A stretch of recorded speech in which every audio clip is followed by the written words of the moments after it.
लेकिन कंफ्यूज्ड हैं कि कौन से स्मार्टफोन्स के साथ जाया जाए। तो इसलिए मैंने आज के इस वीडियो में 15,000 के बजट रेंज में आने वाले top 5 best curve display smartphones के बारे में बताया है। यहाँ पे आपको कर्व डिस्प्ले के अलावा best camera and best performance भी मिल जाता है एंड साथ में IP69 तक का वाटर सर्टिफिकेशन भी दिया गया है एंड यहाँ पे आपको काफी कुछ तगड़ा देखने को मिलने वाला है। तो वीडियो को लास्ट तक देखें एंड चैनल पर नए हो तो चैनल को सब्सक्राइब कर लें। तो चलिए जल्दी से वीडियो को स्टार्ट कर लेते हैं। तो हमने अपने लिस्ट के 5th नंबर पर मोटोरोला की तरफ से आने वाला मोटो G85 5G को रखा है। बात करें इसके स्पेक्स का तो यहाँ पे आपको 6.6 इंच का full HD plus 3D curve polar display दिया गया है एंड साथ में 120 हर्ट्ज का रिफ्रेश रेट भी मिल जाता है एंड डिस्प्ले को प्रोटेक्ट करने के लिए कॉर्निंग गोरिल्ला ग्लास 5 का प्रोटेक्शन भी दिया गया है एंड सिक्योरिटी के लिए इन डिस्प्ले फिंगरप्रिंट सेंसर भी मिल जाता है। बात करें इसमें बैटरी का तो यहाँ पे आपको 5000 mAh का बैटरी दिया गया है जो कि 30 वाट का चार्जर सपोर्ट करता है एंड इसके अलावा बात करें कैमरे का तो इसकी रियर साइड में 50+8 मेगापिक्सल का OIS ड्यूल कैमरा दिया गया है एंड फ्रंट में 32 मेगापिक्सल का सेल्फी कैमरा है एंड दोनों कैमरे से आप 1080p 30 fps में वीडियो रिकॉर्डिंग कर पाएंगे एंड परफॉर्मेंस के लिए आपको क्वालकॉम स्नैपड्रैगन 6 Gen 3 का प्रोसेसर है एंड लगभग 4.5 लाख AnTuTu स्कोर भी है एंड ये फोन एंड्रॉइड 14 के साथ आता है एंड यहाँ पे IP52 का वाटर सर्टिफिकेशन भी दिया गया है। फाइनली बात करें इसके प्राइस का तो 8GB रैम एंड 128GB रोम वाले वेरिएंट का प्राइस 16,000 रहने वाला है। हमने अपने लिस्ट के 4th नंबर पर Realme की तरफ से आने वाला Realme P2 Pro 5G को रखा है। बात करें इसके स्पेक्स का तो यहाँ पे आपको 6.7 इंच का full HD plus 3D curve AMOLED display दिया गया है एंड साथ में 120 हर्ट्ज का रिफ्रेश रेट भी मिल जाता है एंड डिस्प्ले को प्रोटेक्ट करने के लिए कॉर्निंग गोरिल्ला ग्लास 7i का प्रोटेक्शन भी दिया गया है एंड सिक्योरिटी के लिए इन डिस्प्ले फिंगरप्रिंट सेंसर भी मिल जाता है। बात करें इसकी बैटरी का तो यहाँ पे आपको 5200 mAh का बैटरी दिया गया है जो कि 80 वाट का चार्जर सपोर्ट करता है। इसके अलावा बात करें कैमरे का तो इसके रियर साइड में 50+8 मेगापिक्सल का OIS ड्यूल कैमरा दिया गया है जो कि सोनी सेंसर के साथ आता है एंड फ्रंट में 32 मेगापिक्सल का सेल्फी कैमरा है एंड दोनों कैमरे से आप 4K 30 fps में वीडियो रिकॉर्डिंग कर पाएंगे एंड परफॉर्मेंस के लिए यहाँ पर क्वालकॉम स्नैपड्रैगन 7 Gen 2 का प्रोसेसर है एंड लगभग 7 लाख AnTuTu स्कोर भी है एंड ये फोन एंड्रॉइड 14 के साथ आता है एंड यहाँ पे IP65 का वाटर सर्टिफिकेशन भी दिया गया है। फाइनली बात करें फोन के प्राइस का तो 8GB रैम एंड 128GB रोम वाली वेरिएंट का प्राइस 16,000 रहने वाला है। हमने अपने लिस्ट के 3rd नंबर पर पोको की तरफ से आने वाला पोको X7 5G को रखा है। बात करें फोन के स्पेक्स का तो यहाँ पे आपको 6.6 इंच का फुल HD प्लस 1.5 के कर्व एमोलेड डिस्प्ले दिया गया है एंड साथ में 120 हर्ट्ज का रिफ्रेश रेट भी मिल जाता है एंड डिस्प्ले को प्रोटेक्ट करने के लिए कॉर्निंग गोरिल्ला ग्लास विक्टस 2 का प्रोटेक्शन भी दिया गया है एंड सिक्योरिटी के लिए इन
LinkedIn ads lets you target the right people.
Hello viewers, unboxing India में आप सबका स्वागत है और मैं हुमरान। आज हमारे पास जो डिवाइस है ये है Vivo V29 8GB रैम 250 या लुक से शानदार डिजाइन के साथ सभी बॉक्स कंटेंट इसी बॉक्स के अंदर दिया गया है। अब चलिए स्मार्टफोन को देखते हैं। ब्लैक कलर में Vivo V29 Pro कुछ इस तरीके से खूबसूरत लुक्स एंड डिजाइन के साथ में हमें Vivo की तरफ से Vivo V29 Pro स्मार्टफोन देखने को मिल जाता है। काफी बढ़िया लुक से शानदार डिजाइन के साथ ये स्मार्टफोन है। डिवाइस की जो फर्स्ट लुक फर्स्ट इंप्रेशन है कमाल की यहाँ पे देखने को मिल रहा है। ब्लैक कलर में डिवाइस गजब के लग रहा है। स्मार्टफोन की बैक बॉडी की तरफ देखा जाए तो यहाँ पे Vivo का ब्रांडिंग, इसके अलावा यहाँ पे triple rear camera setup, LED flash है और साथ में ऑरा लाइट। इस बार ऑरा लाइट के साथ एलईडी फ्लैश भी दिया गया के साथ में। यहाँ पे देखिए triple rear camera setup, device की primary camera 50 megapixel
Any questions?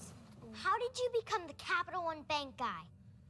I've always been passionate about no fees or minimums on checking accounts.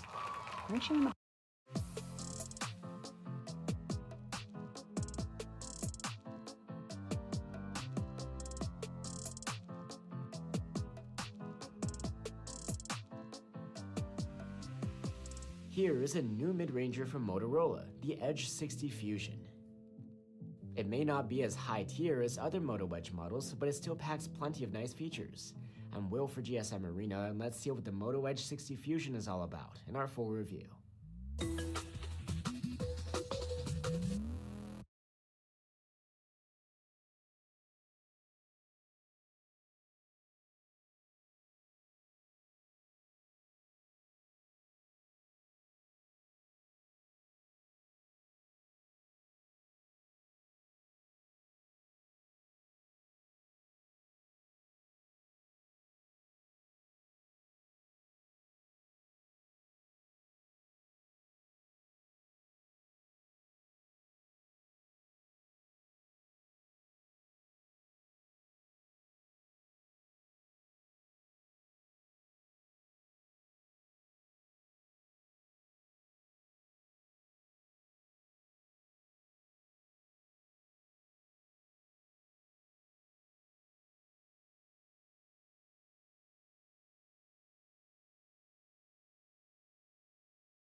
There is one thing Motorola phones do better than anybody else: the design. And this new $550 Motorola Edge is without a doubt the best looking mid-range phone in 2025.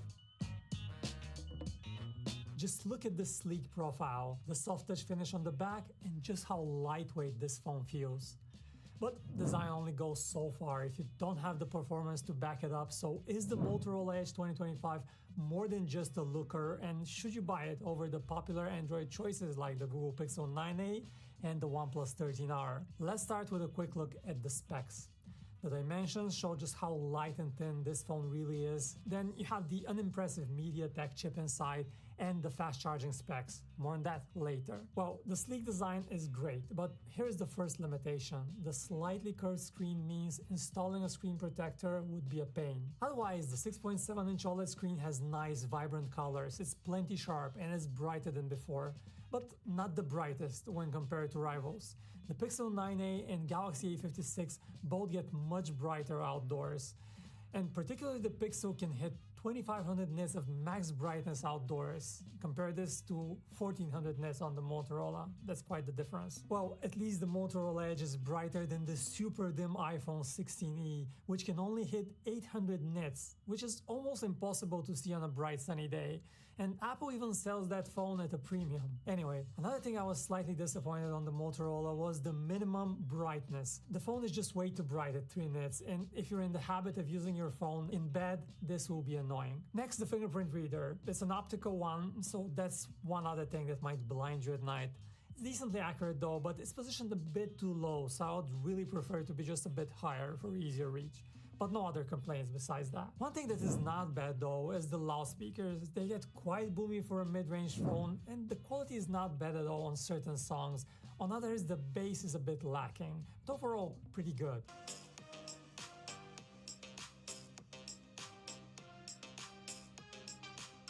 And while other mid-range phones only come with 2 cameras on the back, the Motorola Edge has the full trifecta: a main camera, an ultra-wide one, and a 3x telephoto one. The main and telephoto one are actually quite decent, but highlights and images are often just a bit too bright, and you don't have the impressive dynamic range of images from the Pixel 9a, for example. I was also let down by the ultra-wide camera, which particularly lacks in detail on the Motorola Edge. Colors in photos, however, are mostly true to life, with the occasional oversaturated greens, and good lighting. Detail with the main camera is actually quite good, with no noise, and most importantly, none of the over-sharpening issue we commonly see on cheaper phones. On the video side, we have a few limitations though.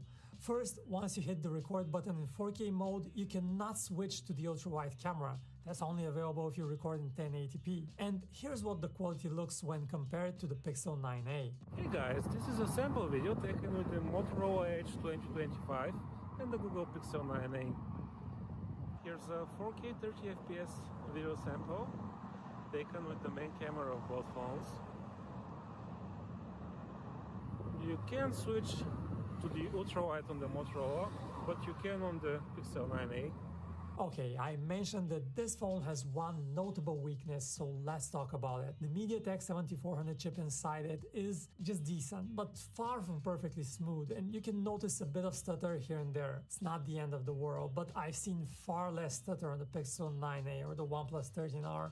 If you want super smooth performance, well, this phone is not great for this. And having 8GB of RAM on board, it's also common for mid-rangers, so it's hard to criticize Motorola for it, but I do wish for 12GB these days. One bright spot, however, is the plentiful onboard storage. You get 256GB in the base model, which makes the Motorola quite the value offering.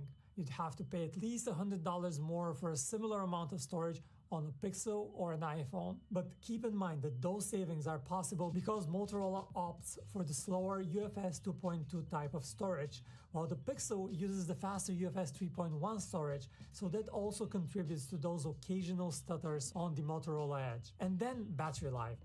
With a 5200 mAh battery, the Edge 2025 strikes a good balance between battery size and physical size. It's a slightly larger battery than on the Galaxy A36, for example.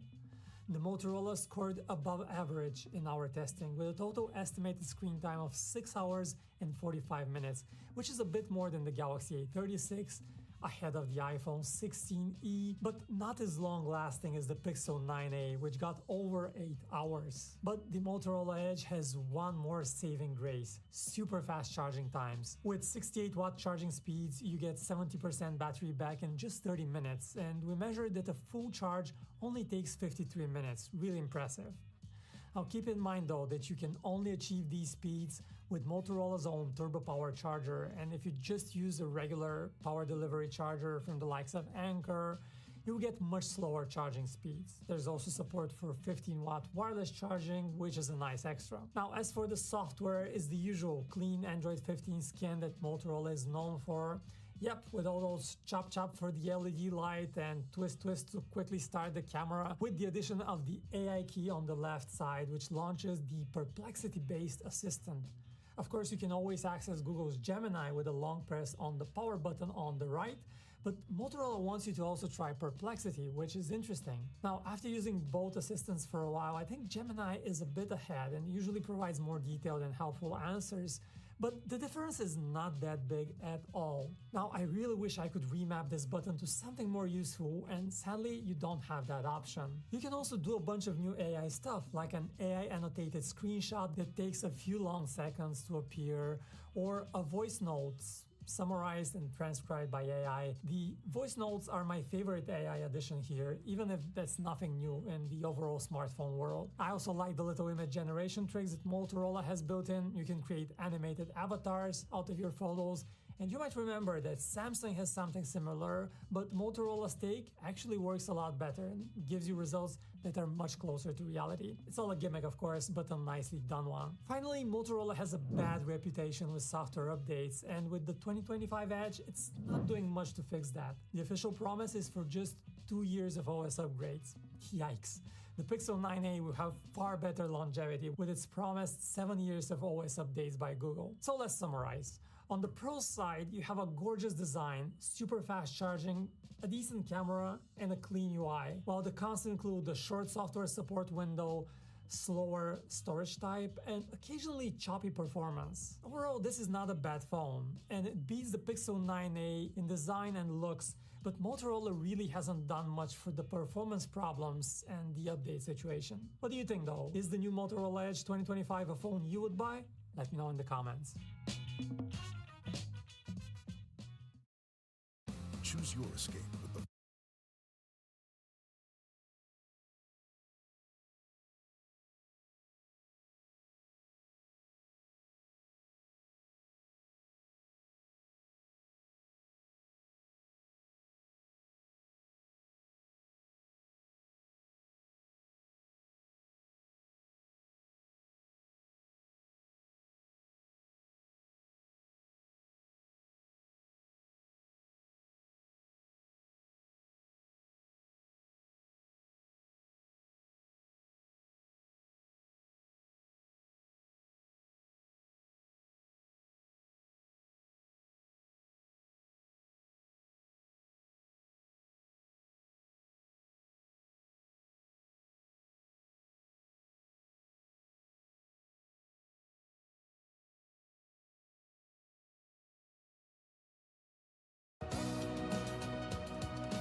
Remember when Nokia ruled the smartphone world, back in the days of black and white displays? After fading from the spotlight for a few years, Nokia is staging a grand comeback, with an epic 5G smartphone that's about to blow your mind. This beast of a phone packs a 200-megapixel DSLR-level camera, the monster Snapdragon 8 Gen 3 chipset, and insane specs that'll make any tech enthusiast drool. That's right, we're talking about the Nokia Lumia Max 2025. In today's video, we'll dive deep into its full specs, price, and launch date. Buckle up, this is going to be thrilling. So let's start. Features of Nokia Lumia Max 2025 5G. Display. The Nokia Lumia Max 2025 will sport a stunning 6.89-inch Full HD Plus Super AMOLED display with a 120 Hz refresh rate, 506 ppi pixel density, and a 360 Hz touch sampling rate for ultra-smooth performance. It will also come with an in-display fingerprint sensor and IP68 water and dust resistance, making it both stylish and durable. Camera setup. In today's world, camera quality is everything, and Nokia seems to have aced it with this one. The triple camera setup on the back includes a 200-megapixel primary camera, with a 12-megapixel ultra-wide camera, and an 5-megapixel wide camera. For selfie lovers, there's an insane 50-megapixel front camera, perfect for capturing breathtaking shots. Performance. Under the hood, the Nokia Lumia Max 2025 will be powered by Qualcomm's Snapdragon 8 Gen 3 processor, coupled with an Adreno 730 GPU, ensuring blazing fast performance. And guess what? It will run on Android 15 straight out of the box. Battery and charging. Get ready for a long-lasting experience, with the massive 7000 mAh battery. And the best part, with 90-watt fast charging, you can go from 0 to 100% in just minutes. Of course, it also comes with a Type-C charging port for added convenience.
a mission.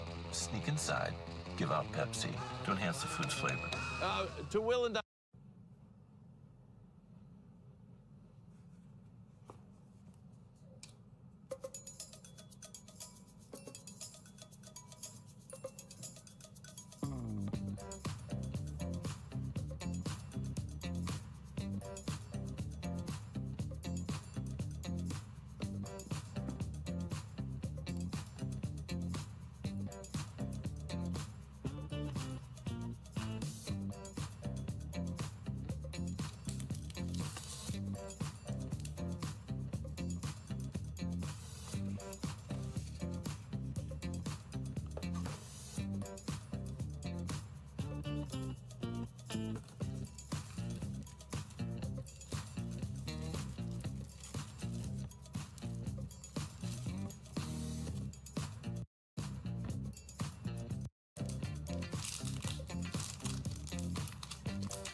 This may be the last ad you ever see.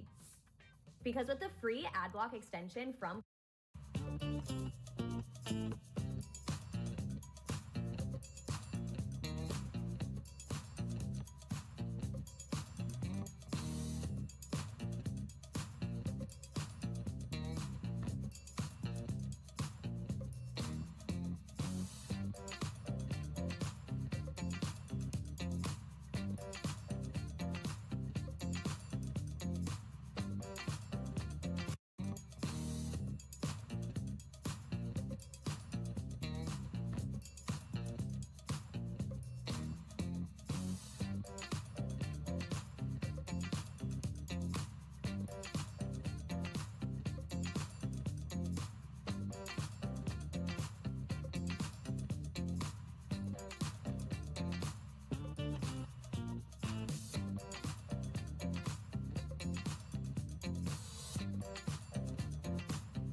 up and just show.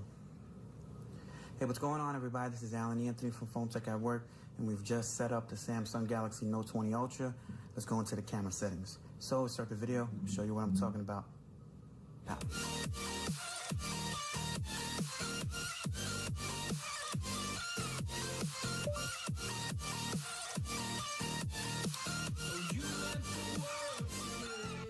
Alright guys, so the Samsung Galaxy Note 20 Ultra, there should be a lot of different options here. Let's see if I could zoom in on this real fast. See if we get a nice little close-up. All the camera settings that you can get with the Samsung Galaxy Note 20 Ultra. So you do get your super wide-angle mode right over there. You have your standard. You probably have a more zoomed-up shot. It says 5.0 X right there. So you get that. So let's just go back. All right. So you have your regular photo. You do have your single take right over here. Welcome to single take, where your camera automatically captures a wide variety of pics and clips from any scene. So that's exactly what that says. So I guess it makes like a little short clips and it makes a little video for you, just like so. All right, so when you go into your settings, let's go out of focus here. So you do have your intelligent features, which you do have your scene optimizer, which will basically try to add a certain filter for what you're trying to shoot, so it'll make it try to look better. I'm definitely gonna turn that off because I really want to adjust the photos on my own. Shot suggestions, get on-screen guides to help you line up great photos. Smart selfie angle, you will automatically switch to a wide angle selfie when there are more than 2 people in a frame. Scan QR code, swipe shutter button to edge, so you take like a burst shot where you could take more than just one photo. Your save options here. So you have the high efficiency picture, which will basically save a lot of space when it comes to taking pictures. You can shoot this in RAW photos, or you could do it in JPEG. RAW photos basically mean that you could edit it after in some type of software where you could edit pictures, and it could definitely make it a lot better. So you have your rear video size. So this basically has to do with video. So you could shoot in 8K on this device, which is pretty cool. But it says that it won't work with autofocus, and you can't add no type of video effects. 16:9, you can adjust that. You could go from 720p all the way up to 4K 60. So you can have some really crispy photos if you put it, well, crispy videos when you put it on 4K 60. But if I had to choose, I would put it in 4K 30, so it's a lot clearer and a lot cooler. Full, you have in regular 1080p, which will save a lot more space, so you can have it in 1440p and 1:1. That's basically, I think, for Instagram videos, but you know what I'm saying, so you can make it like a perfect size video so you don't have to crop the video. But if I had to leave it in anything, I would leave it in 16 by 9. 4K 30 is perfectly fine. All right, so you have your front-facing video, 16 by 9. It can record in 4K 60 as well, and 4K 30, 1080p 60, 1080p 30, and 720p 30. You could do that in the full, and you could do the 1x1 like the other one right over there. Pro video size. So when you're using Pro mode, which you could customize a whole bunch of different stuff, you basically have the same amount of options, but you have a lot more settings that we will actually show when we open up the Pro mode. Photos when you're, well, smooth video when you're walking. So you do have your auto HDR. You can definitely leave that on. Selfie tone, basically you could add warm or cool tint to your selfies. And you do have your tracking autofocus. Keep the, all right, let's get back to frame. When you open it back up, you won't have to. I'm hearing that there is a update for this camera as well, but we could do that later. All right, so that's about it for the settings. You could look at the flash. You could leave it off, on automatic, or on at all times. You have your self timer. Basically, you have a countdown so you can take your picture. The ratio, you have 128 megapixels, 3x4, 16x9, 1x1, or full of the whole entire phone, which is basically used like for wallpapers. Go over here, and you have your motion photo, basically like the live photo with iPhones, kind of like a GIF, but not really. And you go over here, where you should have your filters, my filter, and face filters. That's entirely up to you if you want to add filters. All right, so let's just go down over here real fast. Let's just take a look at what's left. Hey, the kid. Whoa, Boost Mobile has the new iPhone 16e. It lets you clean up photos with. So video. So you have your video mode, just like so. Let's go into more real fast.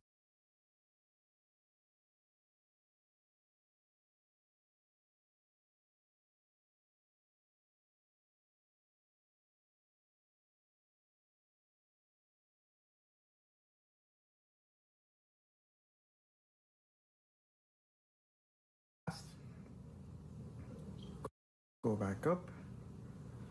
All right. So you do have your Pro mode. So let's just head into Pro mode and let's see what you can adjust here. All right. So you can adjust your ISO, your shutter, your white balance, your autofocus, your ISO, a whole bunch of different stuff here, guys. It's definitely customizable. So you can actually do some nice stuff here. This has to do with pictures, by the way. All right, let's see if there's a Pro mode for video. Okay, so they do have a Pro video as well. Super slow-mo, slow motion, live focus. Live focus basically means you could take a photo and have the blurry background, or they call it the bokeh or the bokeh, whatever. And you can do that for video. You do have your night mode where you can take night pictures, and it's definitely going to boost up the fake light so it looks pretty good. You have your panorama mode where you could take a nice long photo, and you have your food mode, which will basically add a lot of filters when it comes to that. You have your hyperlapse, basically mean it's kind of like a time lapse where you can record something, and then when the video is finished you can make it faster. That's pretty much it. And it looks like you can actually arrange it to how do you want it. Drag modes in or out of the screen. So you could definitely adjust it if you want to. Entirely up to you. Definitely a lot of camera options, guys. Probably one of the most camera options out, next to the LG phones. Hold on. All right, guys, so that's about it for the options for the Samsung Galaxy Note 20 Ultra. When it comes to the camera settings, there's definitely a lot of stuff here. I can do a quick little run through for guys. If you guys made it this far to the video, big shout out to you. And I hope you guys enjoy your Samsung Galaxy Note 20 Ultra. So if you guys like this video, hit it with a thumbs up and subscribe to the channel if you haven't already. And follow Phone Tech at Work for more videos like this of the Samsung Galaxy Note 20 Ultra and more tech to come. Peace and love. I'll see you guys in the next video. Later.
What's up guys, welcome to Apex, thanks for tuning in. Here I have received an all new update for Samsung Galaxy Note 20 Ultra. This is the security patch level for May 2021 and this time this update is about 431.23. Let me just open camera, let me just go to more recording. Let me just tap on this. As you can see, we can record live on both front and rear camera now. This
Yo, y'all know what time it is. Black flag on everything. Stay.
Strength in numbers, it's as simple as that, and a lot of strength on display here.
Take a look at the talent in competition here. You can see exactly why the WWE Universe is so amped up for this one.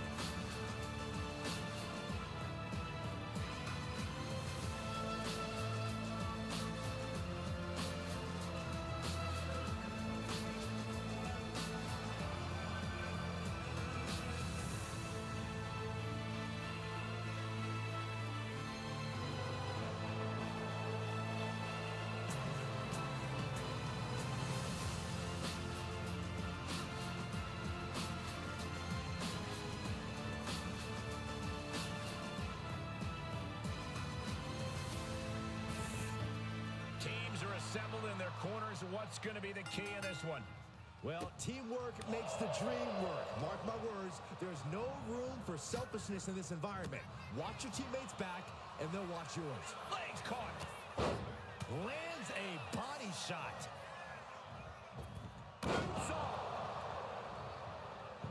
Ooh. Oh, predicted what was coming. A knee right to the face. That knee is a lethal weapon.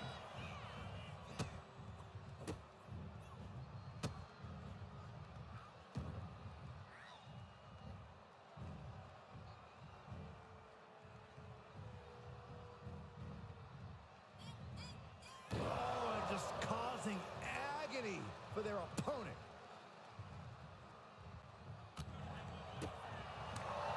Forearm to the face. Ooh-wee. Tag it in. And landing with the double axe handle. He saw that being telegraphed. Oh my gosh!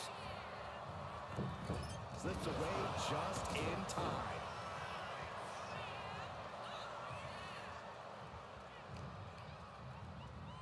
He puts him into the corner. Had it scouted. Now can capitalize. Oh, he cuts it off. Boom! Oh, great wherewithal there. All these counters, it's like they're in each other's minds. Misses the target. Right to the kidneys from behind. Oh, saw it coming and got an elbow for their trouble. Knee to the gut. Oh, my God.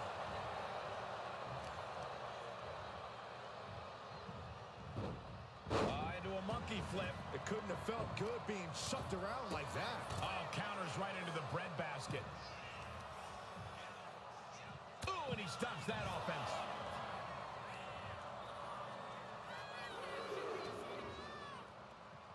Thrown out of ringside and back to the mat.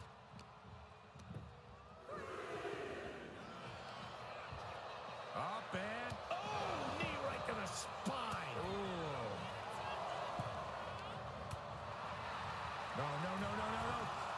Oh, my goodness. Oh, scouted that one. And gets sent right into the corner.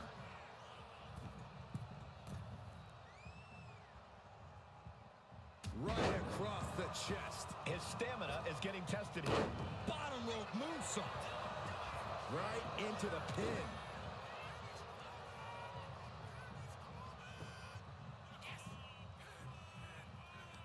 Counter. He knew just what to do.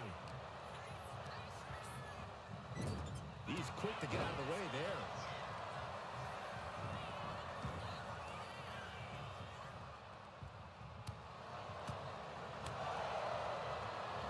Exploder suplex.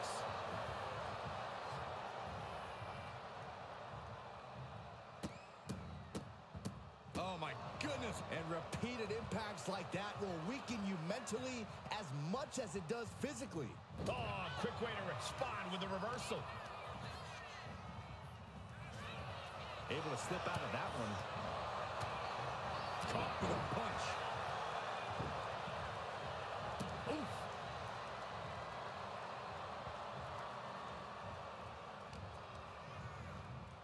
And into the corner he goes. Shoulder tackle to the body. Kick to the stomach puts an end to that. With the lariat.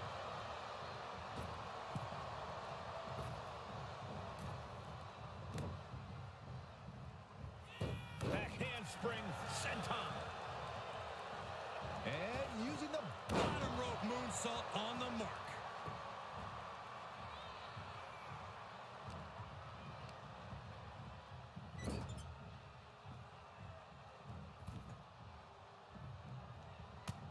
That's a hold of the arm, a chop for good measure, not done yet. Flipping arm drag.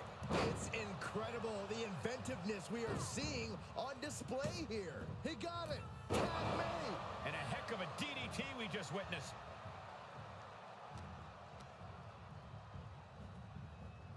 Sent to the corner. With crisscross action and bang! Rolling elbow finds the mark. Boom! Did you hear the impact? Big kick. Ooh, and he manages to reverse. Oh no, I think we're gonna see The electric chair. Nope. Rolling elbow right on the mark. The wear and tear of this match is clearly starting to get to him. At this point in the match, I say make the tag and recover as much as you can. Makes the much needed tag. Launching himself from the ropes. Both wrists captured and boom! Good night. What a knee.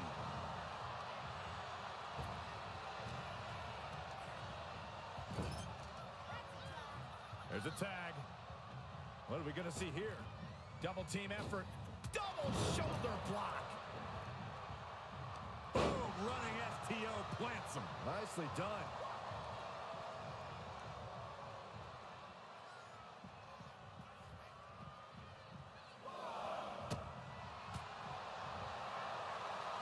Set back with the side Russian leg sweep. And just in time, he gets out of there.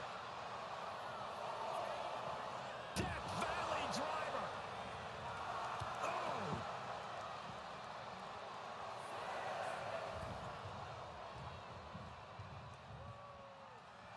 It is his time to take care of business. Back in the nick of time. And he is directed into the corner. Here's a tag.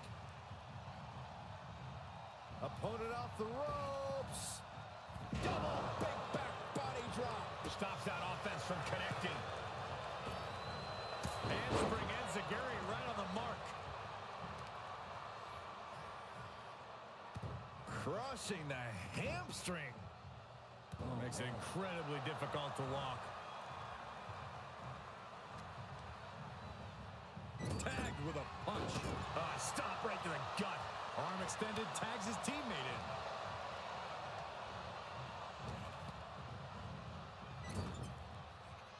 Peerless position for him to be in here. This is not going to be nice. This is going to be nasty.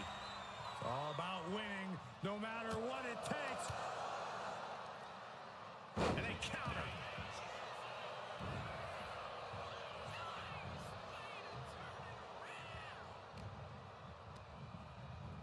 Placed against the turnbuckles. Oh, right to the body. Finds the room to land a back elbow. Evades the attack.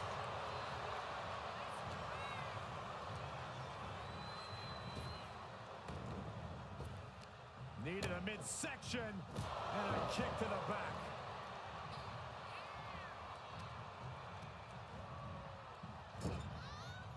He connects with a counter. Went for the springboard and miss. Pinpoint aim right to the arm.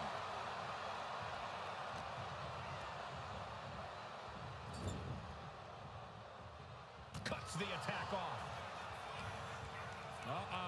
Harlem Suck. He's got him down. Here we go. And he fights it off. Both competitors digging deep into their well to keep this match going. He's able to counter that. Body slam slipped out. Inverted DDT. Precision. And now the shoulders down. This might be it. And he kicks out of the pin and one. Not quite enough to put him away. Great drop kick. And there's the tag. Ooh, and fights back. Ooh. Nasty right hand. Hits a guy into the floor. Dangerous position for the referee there.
Yo, what's good, brother? Good morning.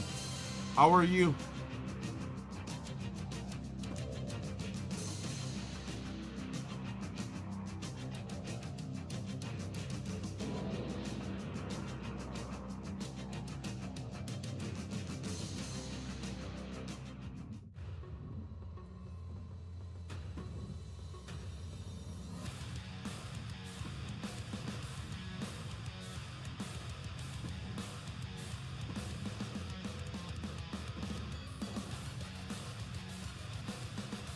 I'm good, just at work on my last hour. Oh shit, okay.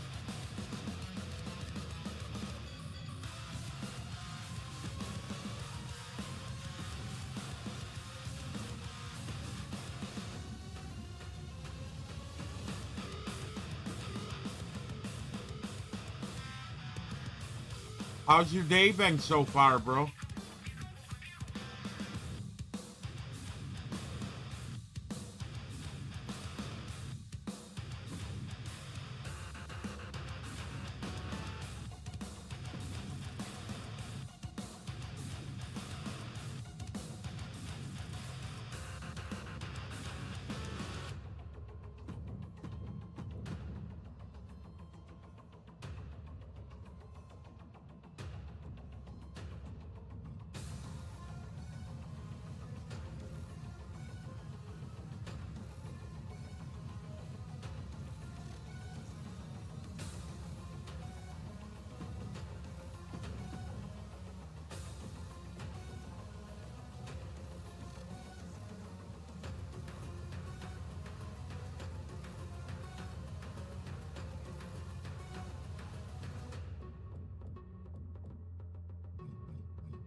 Thankfully, an easy night, man. No crackheads or crazy people. That's good, dude.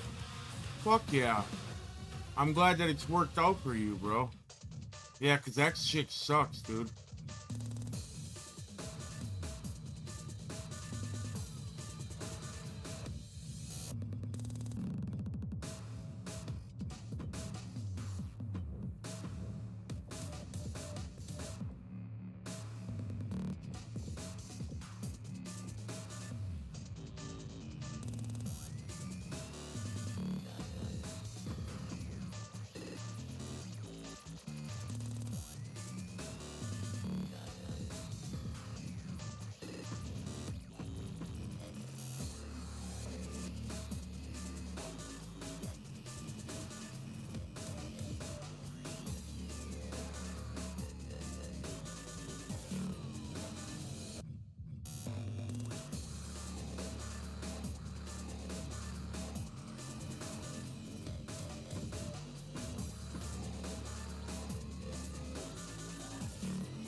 Yes, sir.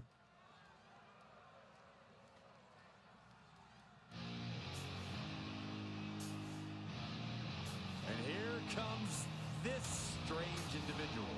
Definitely on her own wavelength, on her own frequency.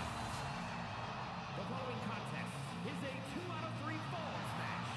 Introducing first, from Dallas, Texas, one half of the NXT Women's Tag Team Champions, Tatum Paxley had a bit of a rough start. She was rejected by Diamond Mine and then took a strange turn. No, that various tricks conversations, whether it's on Championship Gold or certain superstars, or her doll collection. Yeah, she's not beating the strange allegations.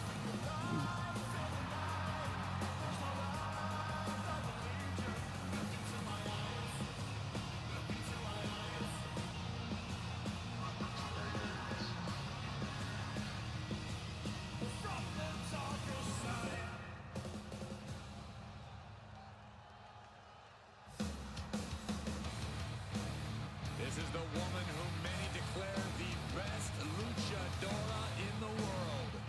There's a chilling calmness that emanates from the Dark Angel. And her partner from San Fernando, Chile, one half of the NXT Women's Tag Team Champions, Stephanie Vaquer is used to being the first from her Chilean heritage in this sport to championship wins around the world. Vaquer leaves quite the impression every time she comes out to wrestle. She's already captured the NXT North American Championship mere months after her NXT debut. Vaquer's talent and pedigree are undeniable. Well, at this point, Stephanie's used to success in championships, and now she's searching for that glory on the biggest stage there is, WWE.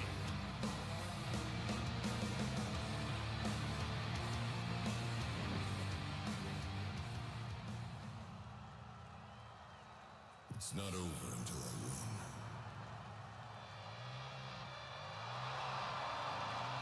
The Juggernaut is here. and from Austin, Texas, one half of the Women's Tag Team Champions, Jordan A pure powerhouse, fearing no woman or man. Now, the Juggernaut has muscles in places most people don't even have places.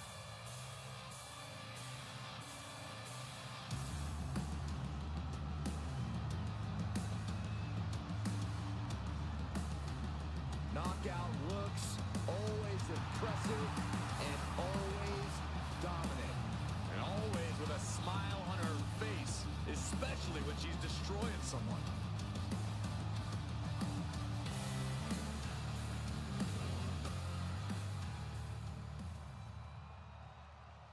Welcome to the generation of Jade.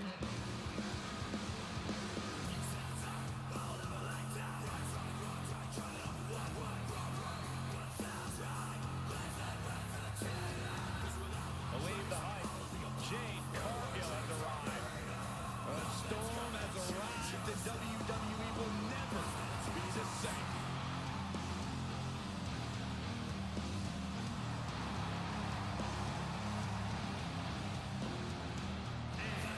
from Orlando, Florida, one half of the Women's Tag Team Champions,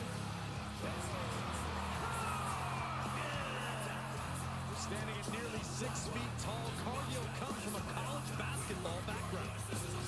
And now Jade is dunking on and dominating the competition in the ring.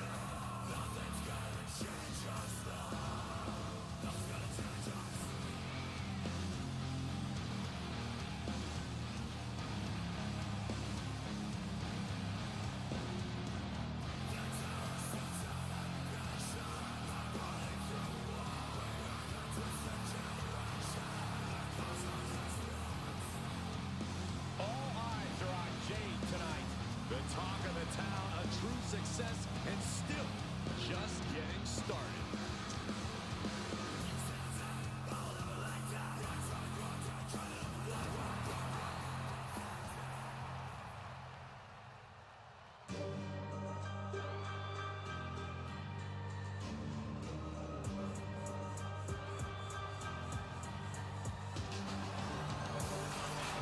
This Parker looking to turn some heads tonight.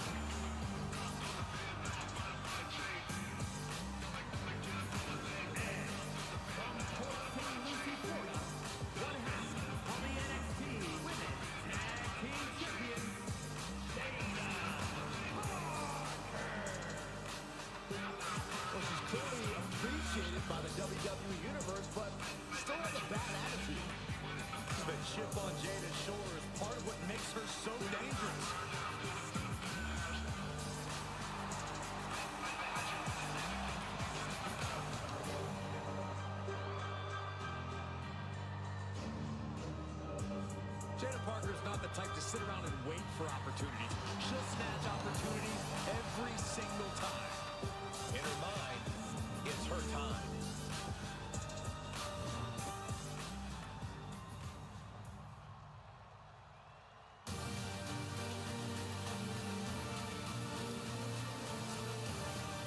Kalani is here and ready to leave it all in the ring.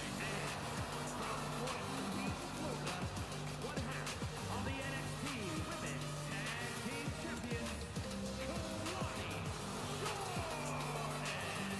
Kalani Jordan may be young, but she's already tasted so much success in her career. She's got titles and major matches to her accolade list.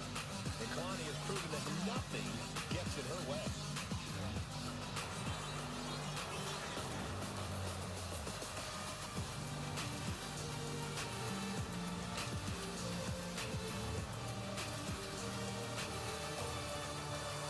Kalani Jordan has great athleticism, such a positive outlook.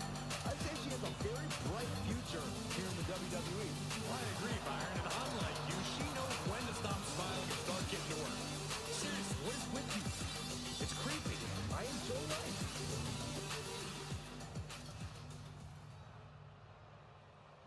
Uno, dos, tres, cuatro. Welcome to Vice City. from Miami, Florida.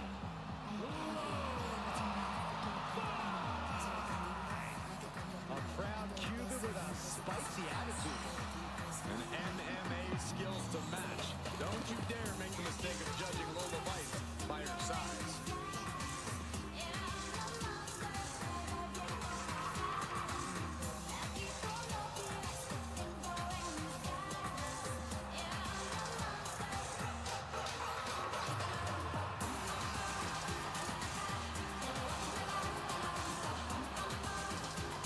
Lola Vice brimming with confidence.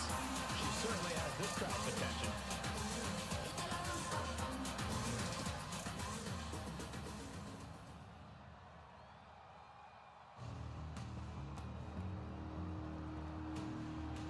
Here comes the cutthroat, Elektra Lopez.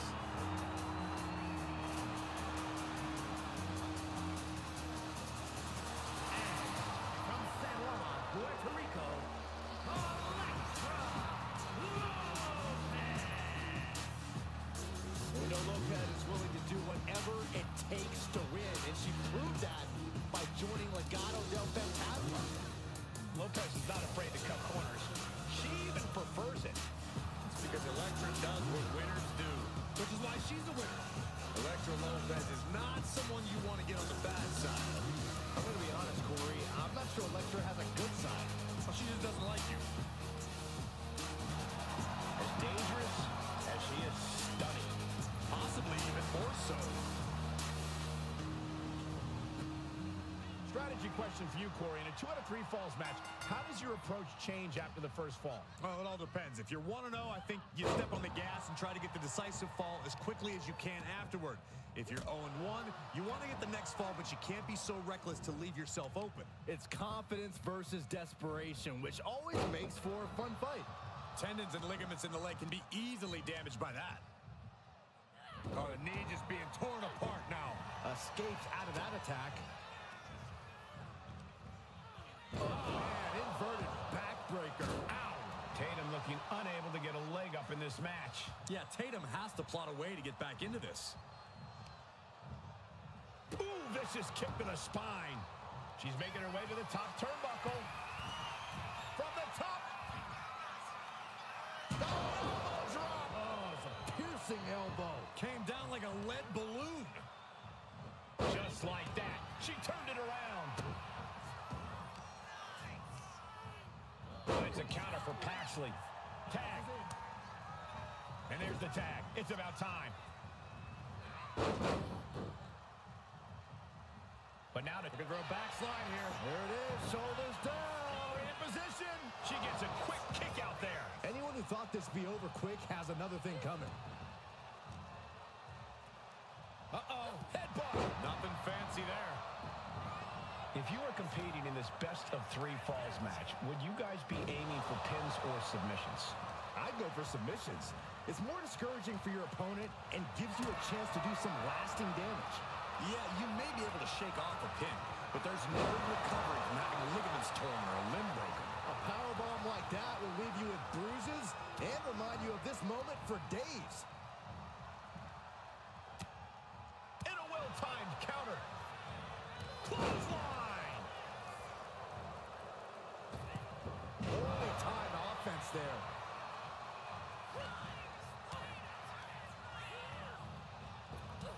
Drop toe hold. Can she keep her down? She saves the match for her team, but then Device. Up and, oh, knee right to the spine.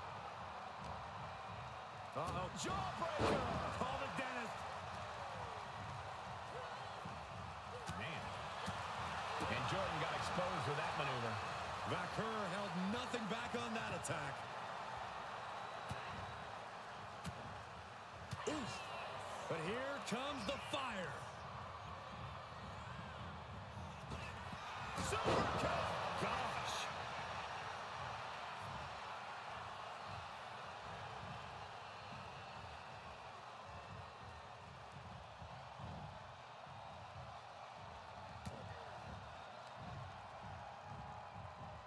Russian leg sweep. She did it. She made the tag. Oh, drop kick. Right on the money. Oh, Lopez creates an opportunity.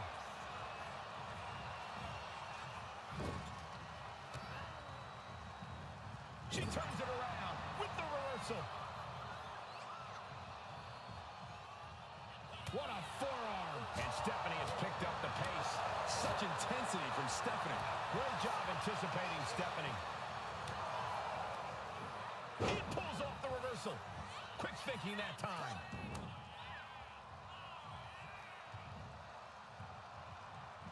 What a chop. Spine buster. She tags her partner into the action. What now? Belly stop. Oh. That's gonna hurt. Double axe handle.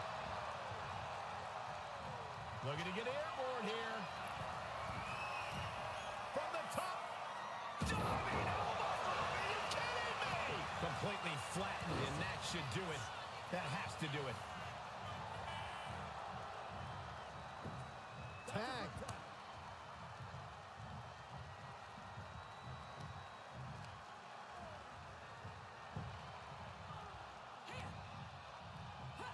Clothesline. After clothesline. After clothesline. After clothesline. And one more for good measure. We could be close to the end of the line for Elektra. Ready to strike. Basement forearm. In the corner now. She doesn't want to stay there.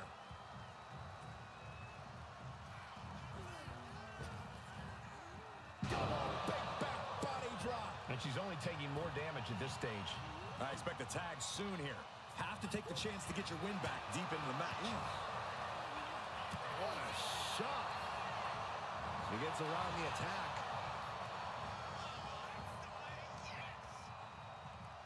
What are we going to see here? Face buster.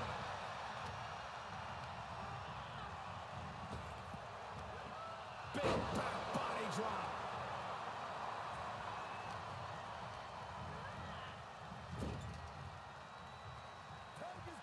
Tag made. Oh, man. Forearm to the jaw. Russian leg sweep. Not done there. Just raining down punches. Hitting the elbow drop.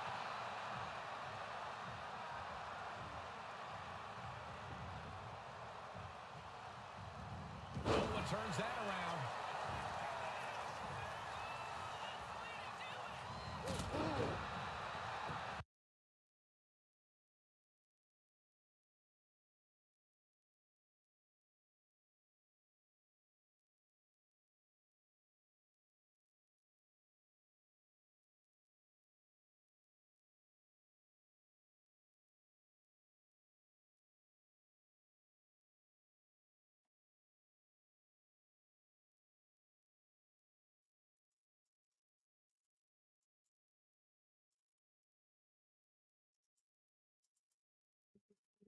We could take off. So many birds out there. It's all stretchy on the arm. It's just really. You want to take out some hamburger, maybe meatballs and potatoes, or that skillet breakfast, of the suppers, whatever. No, I had some meatballs. Really enough. Okay.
Oh, nice.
All done.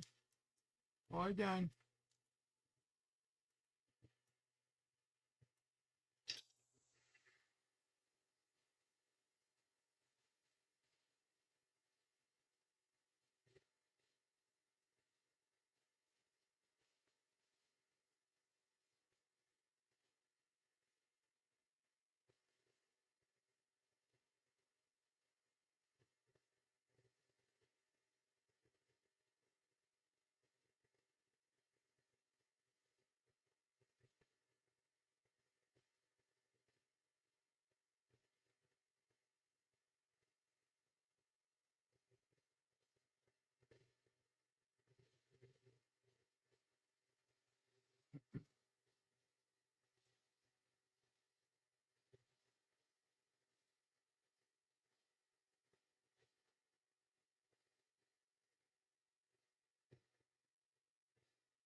check on you? Huh? Did he come to check on you? Yeah. So Yeah.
Huh? Yeah, he's getting tired. Oh, I don't know. Elvis is now moving.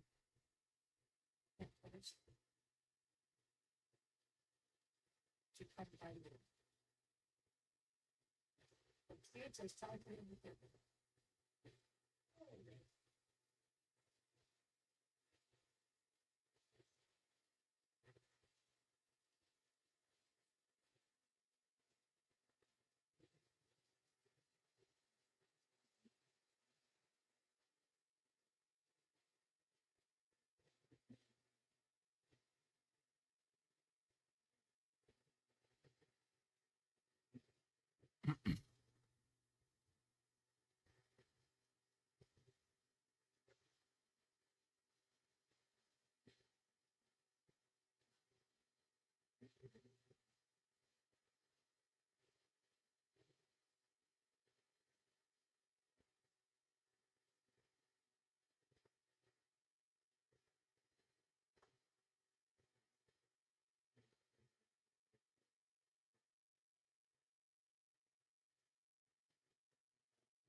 Yo, McGuffin. Hold on, let me see. Oh, okay. Yo, you can hear me? Yeah, bro. It's Wondershare Film Laura.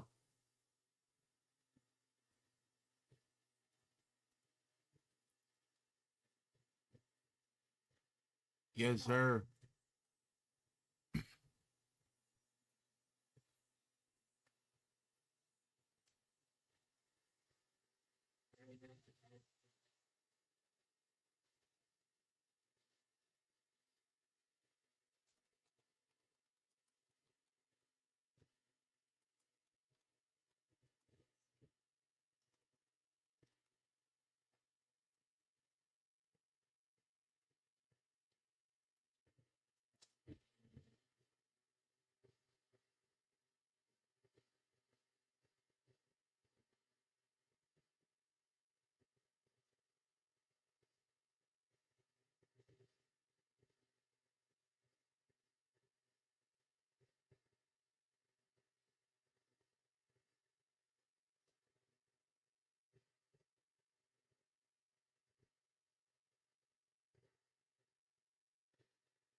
Ooh.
Okay. Stop forcing ads for. All right, let's do this. So this is the Nothing Phone 3 and this is also the Nothing Phone 3. That's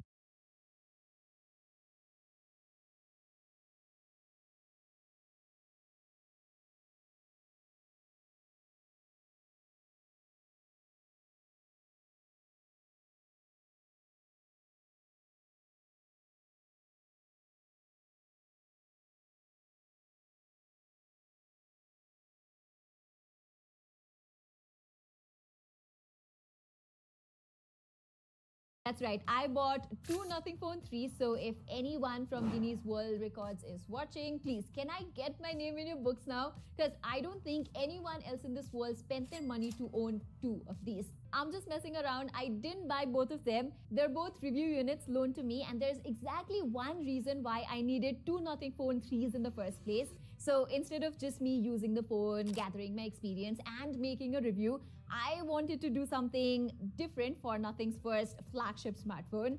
Since I have someone in the office who's been a faithful Nothing fan for as long as I can remember. Actually, bye, say hello to our viewers. He's been using the Nothing Phone 2 for over a year now, and I can't stress enough how excited he was about finally upgrading to the Phone 3. Now, do you guys remember how happy Michael was when Toby was finally leaving the office?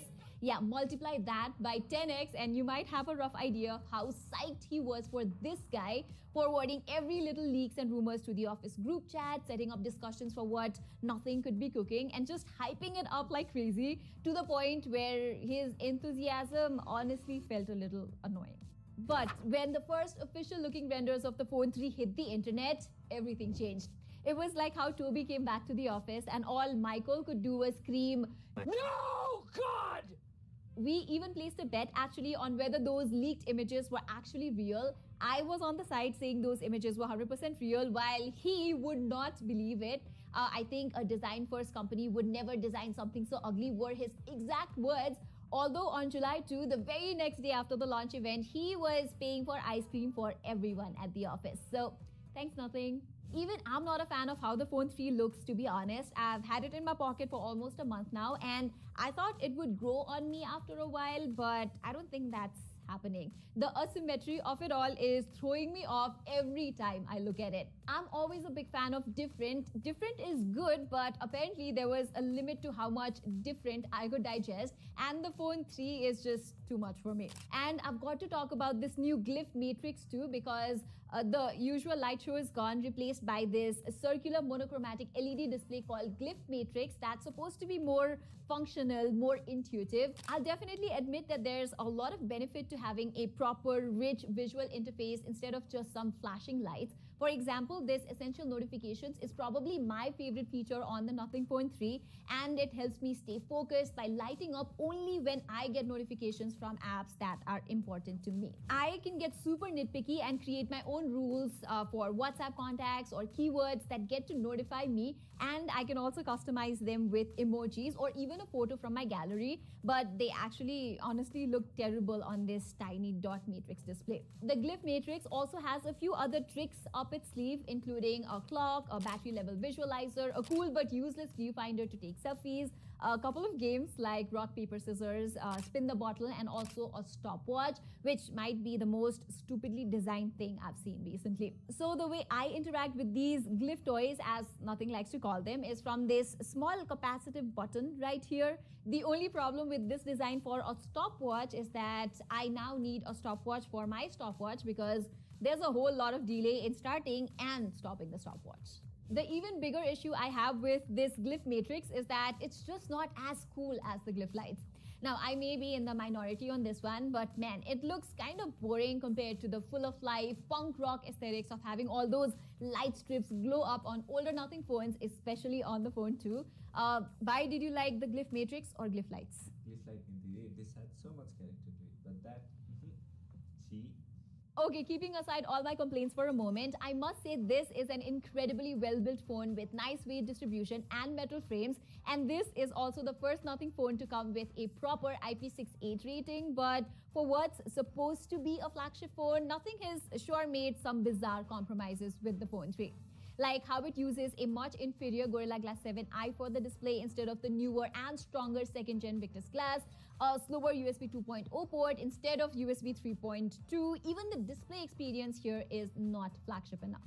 Sure, it's big, it's bright, it's got lovely uniform bezels on all four sides, the touch response feels nice and quick, and the haptics are super crisp and sharp as well. But the reason I say this display is not flagship is because once again, Nothing decided to make some bizarre compromises here, like how there's no LTPO to save power by dropping the refresh rate to just 1 Hz. It can only swing between 60 and 120 Hz. This awkwardly placed fingerprint reader is also an optical one instead of the usual ultrasonic fingerprint reader we see on most flagship phones. And since Nothing does not ship any bloatware apps on its phones and Netflix does not give HDR certification without having its app pre-installed, there is no HDR playback on Netflix, so Netflix binge sessions could also feel somewhat dull. Even in terms of performance, the Nothing Phone 3 does not come with the Snapdragon 8 Elite chip as we all expected from a true flagship. Nothing actually went for the next best thing, the Snapdragon 8s Gen 4, the same chip that you can find on some smartphones that literally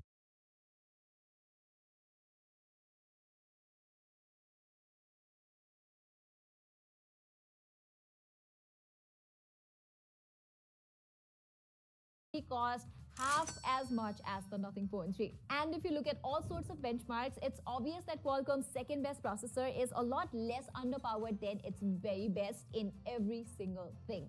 But I think both of us agreed right away that its 8 Elite absence would not be such a massive deal though. As I expected, I cannot remember a single time when I felt like the Phone 3 couldn't keep up with whatever I was doing, including gaming. The one little annoying thing that ruins the fun here is the Phone 3 gets hot. In fact, its thermals are actually worse than some of the compact phones that I have tested recently. And the worst part is that Nothing Phone 3 tends to warm up when I'm doing something as basic as scrolling the social media as well. So I'm not sure if the blame is on Qualcomm for its thermally unimpressive chip, Nothing for its poor cooling solution, or both. I guess it's both. The only aspect where the Phone 3 acts and feels like a true flagship is in the software department. The animation, the design, and the overall user experience, everything feels so thought out, so purposeful, and right how it should be. There are also some new and useful AI-infused features like Essential Search. It's a really cool feature that lets me search through everything from my files, my contacts, my messages, do some basic math, unit conversions, or even get answers using AI right from the search bar. I have been using something similar on my MacBook with Raycast, so you can only imagine how psyched I was for Nothing's Essential Search. Alright, so far I haven't touched two things about the Nothing Phone 3, its battery life and its cameras. And you may have guessed already, both of them are a couple of steps below what I'd expect from a flagship phone. The battery thing was especially surprising because the Phone 3 actually has a pretty decent 5500 mAh silicon carbon battery in India, or a slightly smaller 5150 mAh one on the global unit. We have both of them at our office, and man, it had been quite a while since I had battery anxiety on a phone. It struggles to go through the entire day if it's a particularly busy one where I'm taking a lot of photos and videos, using mobile data and navigation while also passing time with some games in my free time. And like 6 to 6.5 hours of screen time was all we managed to get out of this guy before having to plug it in. Next is the cameras. The Phone 3 brings a 50 megapixel sensor across the board for selfies, ultra-wide 1x and 3x zoom shots, so hardware-wise things seem pretty solid, even though its periscope camera is weirdly smaller and slower than the one on Nothing's cheaper Phone 3a Pro. But not to worry, I said to myself, because the Nothing Phone 3 has a superior image sensor with that 8s Gen 4 chip, and Nothing must have optimized its cameras the best it could do. So for what it's worth, I found the Phone 3's casual point-and-shoot experience to be pretty solid. The camera app also feels pretty intuitive, and it looks like I'm getting a thumbs up from our Nothing fanboy on both of these things that I just said. From colors to dynamic range and details, I've shot a bunch of amazing photos with this phone, and I don't know how nothing did it, but the Phone 3 selfies and low-light photos are simply fantastic. I have no complaints there. But you know, that consistency I expect whenever I'm carrying a flagship phone in my pocket is sadly missing on the Phone 3. Its ultra-wide lens is the weakest of the bunch. It clearly struggles with things like dynamic range and color balance in challenging conditions. I also found the consistency among the lenses to be off, while it was almost always frustrating to shoot something close up because the Phone 3 would have no idea where to lock focus. Luckily, I did receive a software update that improved the sharpness of photos from the periscope camera by quite a bit, including when shooting portraits, although I still think the way it handles skin tones and shadows seems off every now and then. I actually compared its cameras with the Galaxy S25 as well, just to see where Nothing's flagship phone stands, and if I had to rate those two, I'd give the Phone 3's cameras a solid B+, while Galaxy S25 earns a solid A. Even when it comes to videos, the Phone 3 can shoot up to 4K 60fps from all of its 4 cameras, and while the footage itself looks pretty decent, minus the slightly wonky stabilization if I make any sort of sharp movement, the sad part is that I can't really switch between all the lenses while shooting at 4K 60fps. If I start recording from the main cameras, I can't switch to the ultra-wide lens in the middle of recording, and if I start recording from the ultra-wide camera, I can't switch to the zoom lens. It's just not what I would call flagship level at all. Hey, Carrots, you're gonna wake the baby. I gotta get to work. This is important, sir. I think you're Alright, so after all is said and done, I think it's pretty clear that the Nothing Phone 3 has been a pretty major letdown, not just to critics like me, but also to most hardcore Nothing fanboys who were truly excited for the company's first flagship phone.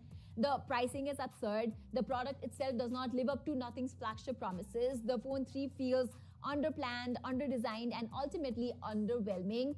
That's as simple as I can put it. So why on earth did Nothing price the Phone 3 at a whopping 80,000 rupees in India? It's even more expensive than what buyers in the US are paying. And that's shocking considering India is Nothing's biggest market and the place where this phone is actually manufactured. My Nothing fanboy colleague was so stunned he thought this was a prank. He literally went through all 5 stages of grief before finally accepting the bitter truth. But here's my theory on why Nothing went with this insane pricing. They don't really want to sell this phone right now. Instead, I think Nothing is using a classic anchoring strategy. Stage 1, shock and headlines, launch it at a sky-high price so everyone talks about it and lines it up against Apple and Samsung. Stage 2, the correction, a few months later, roll out heavy bang plus exchange offers, which we're already seeing on Flipkart right now, or a straight price cut. Suddenly, it's available for 50,000 rupees and the narrative flips. Wait, this is a flagship level phone for 50,000. Stage 3, the second review wave of reviewers revisit it, new thumbnails, new headlines, fresh.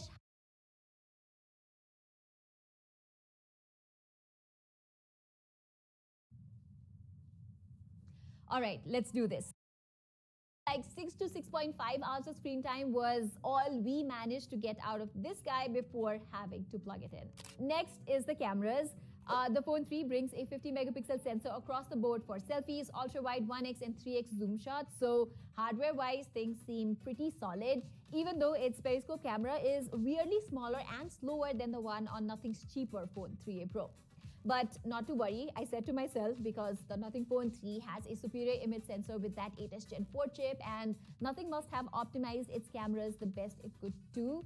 So for what it's worth, I found the Phone 3's casual point-and-shoot experience to be pretty solid. The camera app also feels pretty intuitive, and it looks like I'm getting a thumbs up from our Nothing fanboy on both of these things that I just said. From colors to dynamic range and details, I've shot a bunch of amazing photos with this phone, and I don't know how Nothing did it, but the Phone 3's selfies and low-light photos are simply fantastic. I have no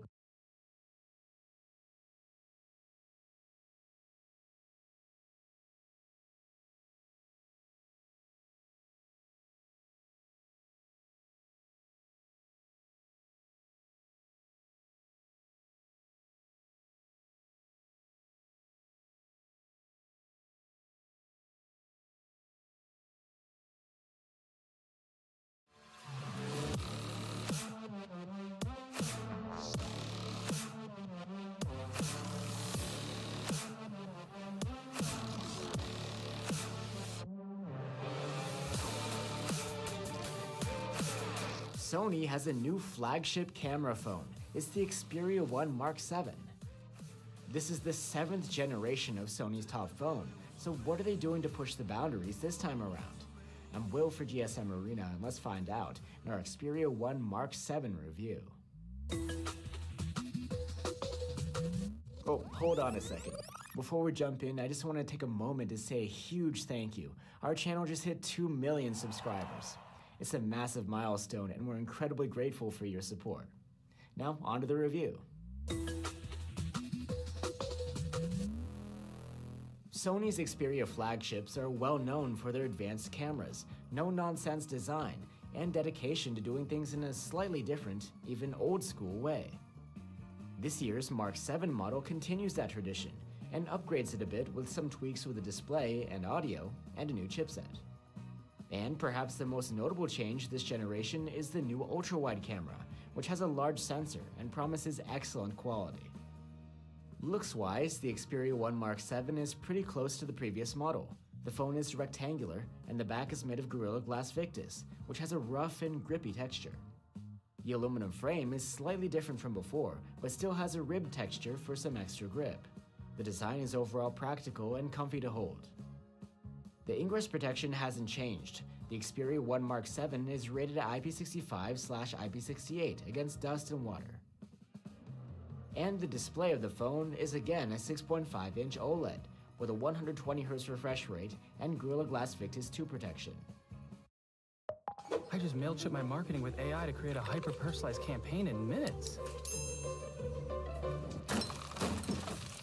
That's un-MailChimp believable.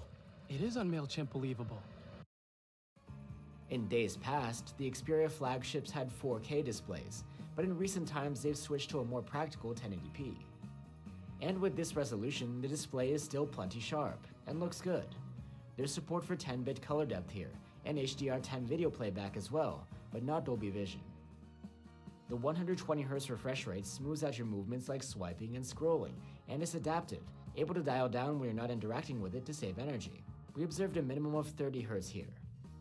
The Xperia 1 Mark 7's display is plenty bright, even brighter than last year when maxed out. We measured up to about 800 nits with the manual brightness slider, and this can boost to over 1470 nits in auto mode, compared to about 1300 on the previous model. When it comes to audio, the Xperia 1 Mark 7 is one of the only flagships that still has a 3.5mm headphone jack. Sony says the headphones experience is powered by Walkman, and it features high-end circuitry for even better sound. The phone's stereo speakers are again front-facing, and they actually seem to be a bit of a downgrade from last year. They earned a good rating for loudness rather than excellent, and while the quality is good, we've heard better from competing flagships. You can listen for yourself with our comparison tool linked below. For biometrics, the Xperia 1 Mark 7 uses a side-mounted fingerprint reader rather than a trendy under-display one. It's quite responsive though. And another bit of a nostalgic feature is microSD expandable storage. We just wish that there was more onboard storage. 256 gigs is the only option. As for software, you get Android 15 on board, and the Xperia software experience is pretty conservative in terms of modifications on top of that. One of the more obvious customizations are the quick toggles in the notification shade. Here, they're square and have a uniform size. Another Sony exclusive which has been around for a while now is multi-window switch. It's basically two task switchers stacked on top of one another, used to navigate between your apps in split-screen mode. SideSense is another Sony feature, where a handle on the edge of the screen opens up a menu of shortcuts. You can customize these shortcuts for whatever you choose, including split-screen pairs. Another neat feature is that you can connect the phone to Sony Alpha cameras and then use the phone as an external monitor. And there's a gaming interface as well, called Game Enhancer, which gives you plenty of gaming-related options. You can either access it within a standalone hub or as an overlay in-game. There's actually not much here in terms of AI-based features, which is surprising for a modern flagship. Of course, as on other Android phones, there is Google Gemini on board, but you won't find a suite of custom AI features here like you would from Samsung or most any other manufacturer. Sony claims that there is plenty of AI, but it's used behind the scenes for the camera processing.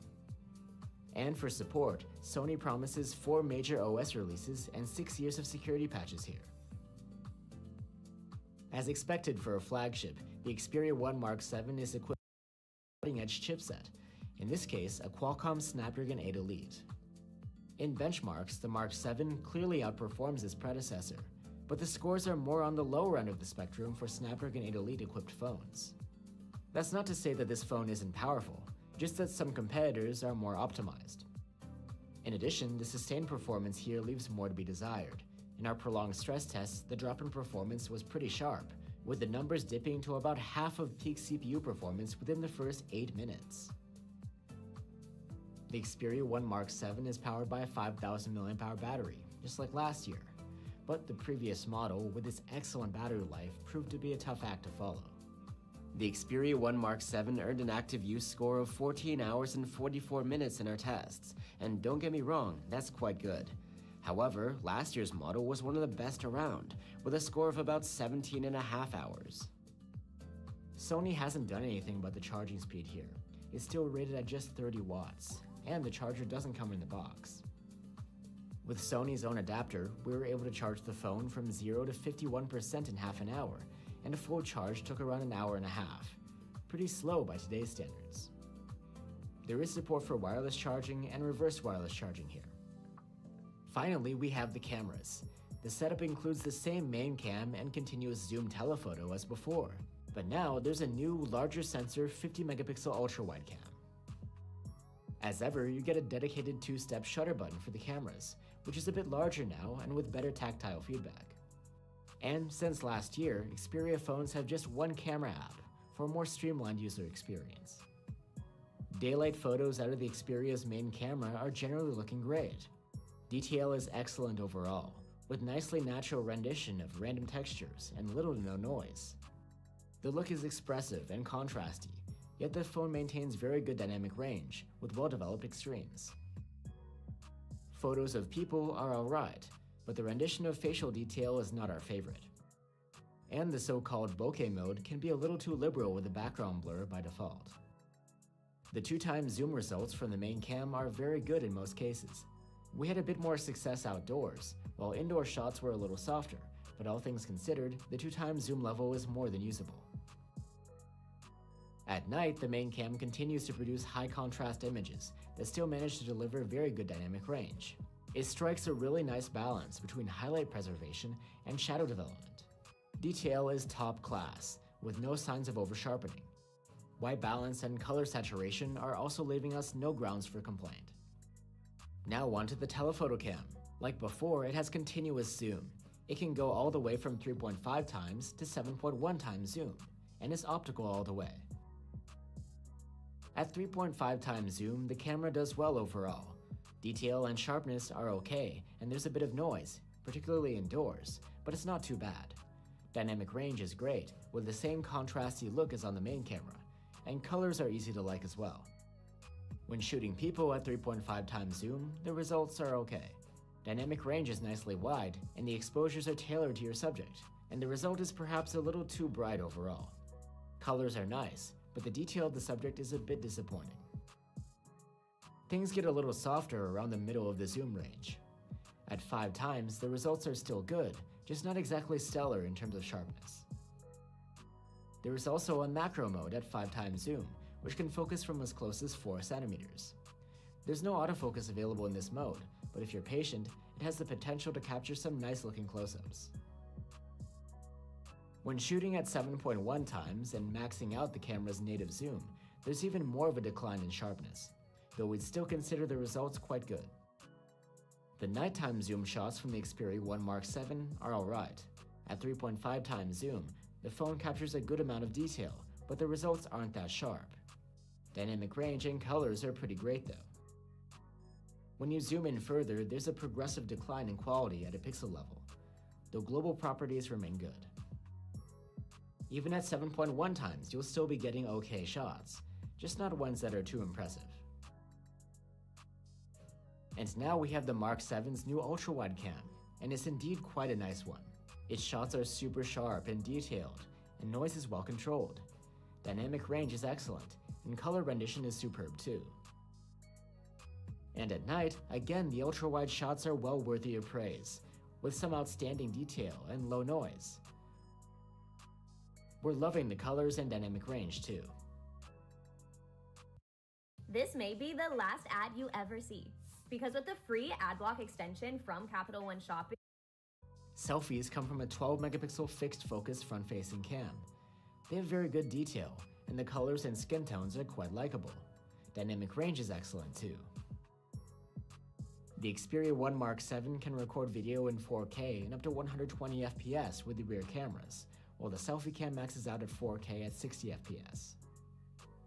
4K videos from the main cam are good, but not great. The color presentation and dynamic range are excellent, but there's a general softness which is noticeable across the whole frame. From the telephoto cam, again, colors and dynamic range are very good, but the sharpness leaves more to be desired. We expected a bit more from the ultra-wide camera's footage. While colors and dynamic range remain excellent, it's not really delivering the great detail that we saw in the still photos. Video stabilization works quite well to smooth out movements while filming.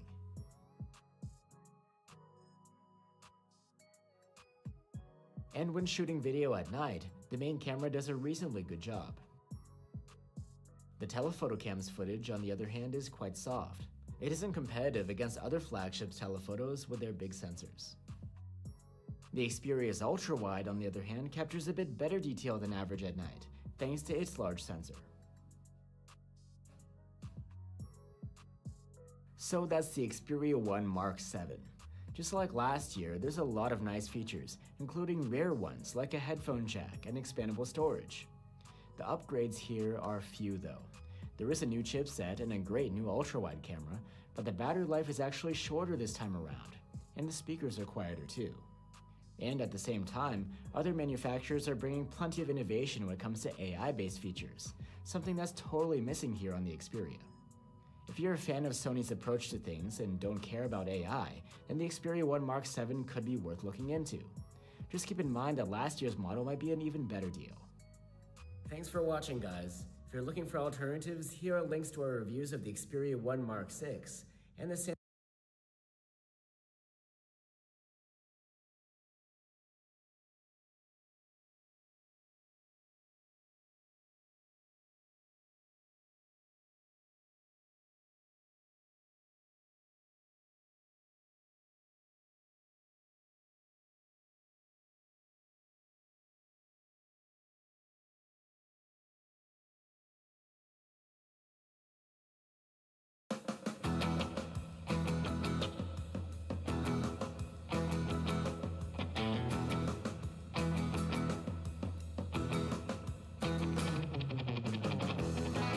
Today we have Samsung's new flip foldable phone, the Galaxy Z Flip 7.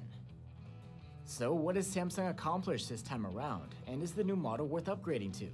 I'm Will for GSM Arena, and let's find out in our Galaxy Z Flip 7 review. Samsung's Z Flip foldable phones have been on the scene for a while, and the newest iteration, the Z Flip 7, isn't so different from before, but it is more refined. It packs a new flagship chipset, of course, as well as bigger displays on both the outside and the inside. There's a larger battery too, and yet at 188 grams, the phone remains about the same weight as last year. The engineering here is easy to appreciate. Like last year, the Z Flip 7 folds completely flat, without a gap. The hinge is thinner though, and Samsung claims it's more durable. The phone is a little wider and taller, but it's been shaved down a bit thickness-wise. The frame is made of aluminum, and the back and cover screen are protected by Gorilla Glass Victus 2. The ingress protection is the same as before. The phone is rated at IP48 against water and dust. Like I mentioned, the displays are larger on the Z Flip 7. Let's start off with the foldable one. The inner screen is 6.9 inches now, compared to 6.7 last year. It has a 1080p resolution and a 120Hz refresh rate with LTPO tech. We don't mind having a bit of extra screen space, and this display is sharp and contrasty, and it has HDR10 Plus support too. There is of course a crease where the screen folds over, and it is noticeable if you go looking for it. However, it's also easy to get used to, and when you run your finger over it, it doesn't feel so pronounced as it did in the past. Let's talk about the screen brightness. On the inner screen, we measured up to about 750 nits with the manual slider. That's with extra brightness mode toggled on. And this boosted over 1450 nits with auto brightness enabled. Plenty for comfy use outdoors. The cover display is a bit different in terms of brightness. We maxed out at around 450 nits with the manual slider. There's no extra brightness mode here. And this boosted to 1400 nits in auto mode. The refresh rate behavior is the same on both displays though. You get 120 Hz to smooth out your swiping and scrolling, and this dials down low when you stop interacting with the screen to save power.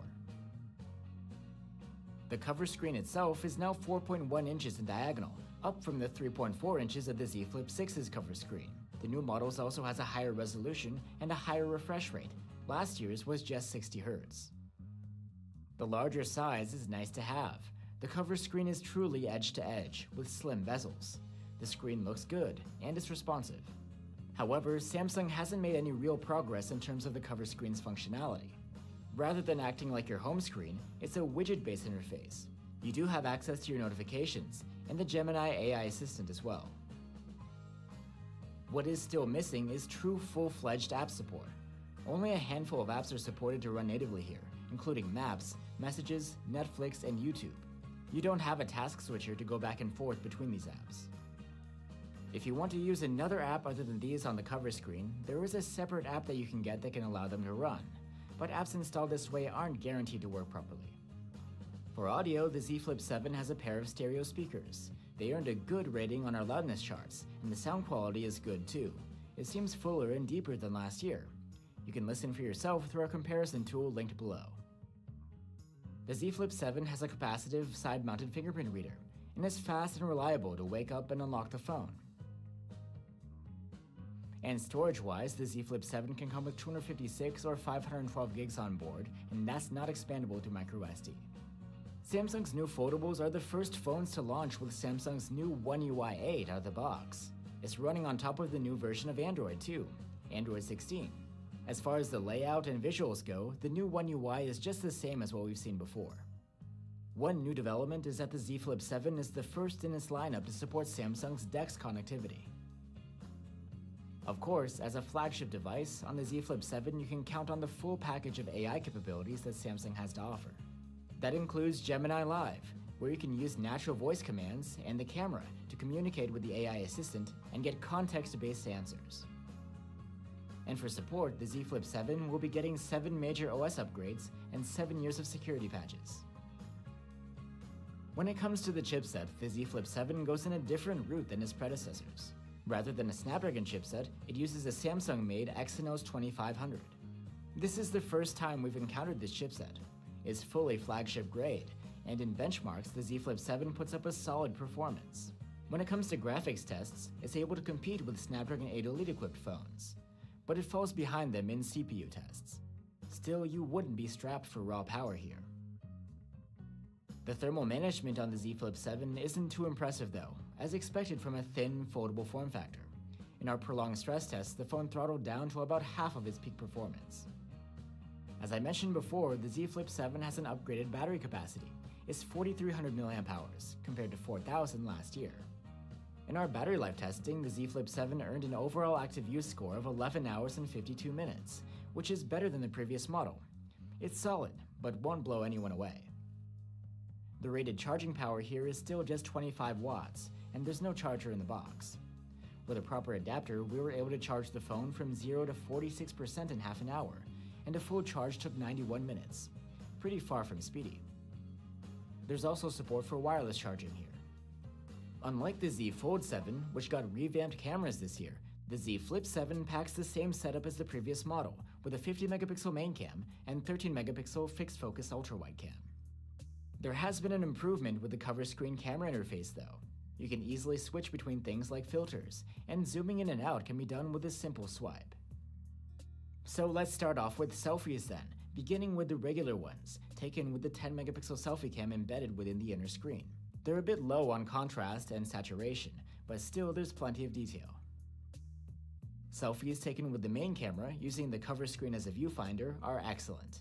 They're easy to take on the fly, and they provide a lot better detail than a regular selfie camera, plus more separation between the subject and the background. The autofocus is great to have too. If you want, you can take zoom selfies too, all the way up to 10 times. At 2x zoom, the results are decent, but this isn't the most useful feature. If you're zooming in, it's hard to fit your head in the frame.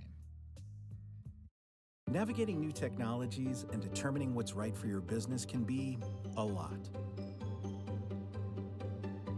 That's where we come in. With a free membership to Lenovo Pro, you get access to a certification course built by our tech experts that helps you understand the basics of AI and AI PCs and how to turn them into your business's greatest assets. More than you expect, exactly what you need. Lenovo Pro. Lenovo.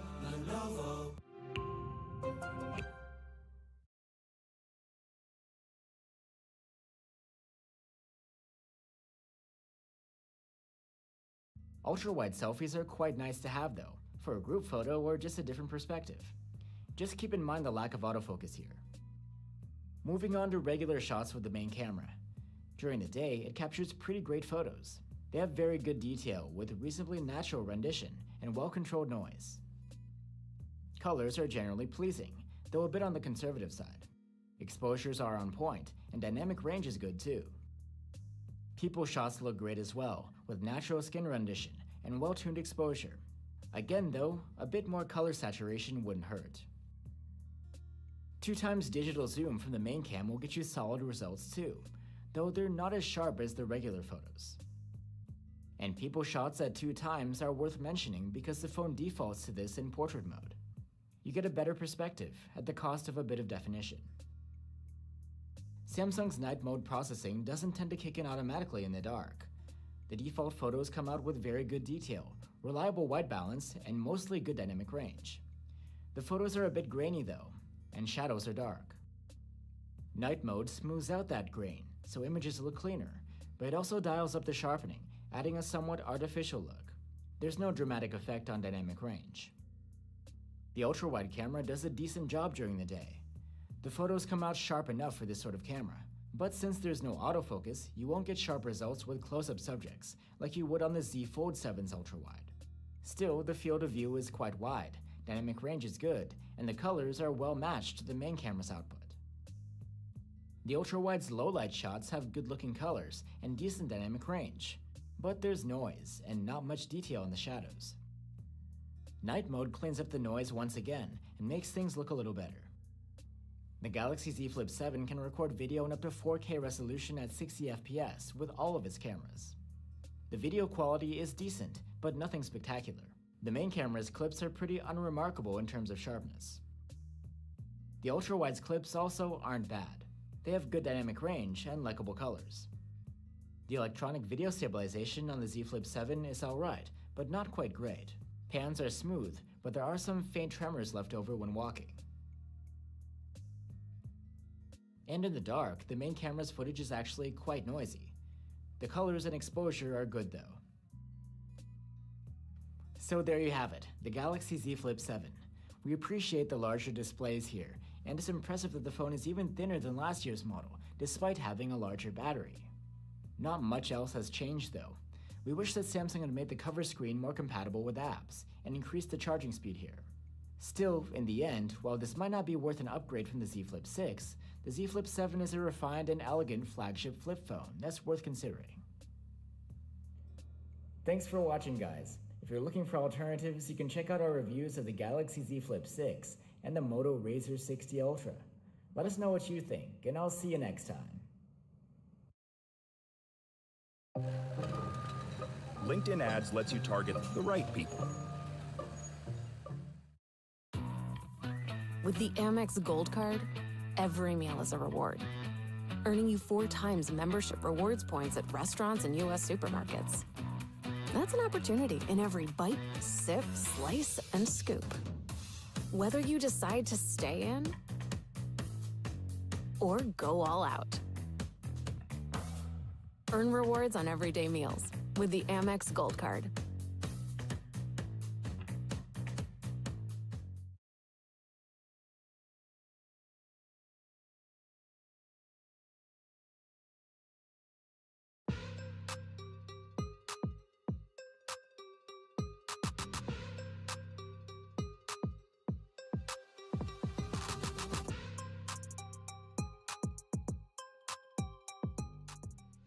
Samsung's new Z Fold is here, and it comes with quite a few changes this time around.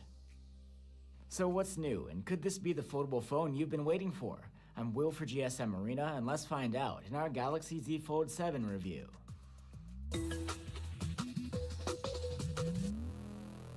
The Z Fold series phones are foldable flagships.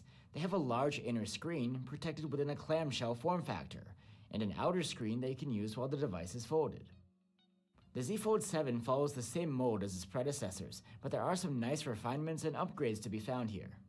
For example, the new Z Fold gets the 200 megapixel main camera we saw in the Galaxy S25 Ultra, and its ultra-wide cam has autofocus now too. And Samsung has done away with the low-quality, under-display selfie camera on the inner screen. It's now a regular 10 megapixel one with a wider field of view. But maybe the most noticeable change while you're using the phone is its design. The Z Fold 7 is considerably lighter and thinner than the previous model, and yet both its inner and outer screens have gotten larger. The Z Fold 7 is only 8.9 millimeters thick while folded, pretty much like a regular smartphone. And when unfolded, the phone is a razor-thin 4.2 millimeters. And despite being taller and wider, the phone has gone down 24 grams in weight from last year.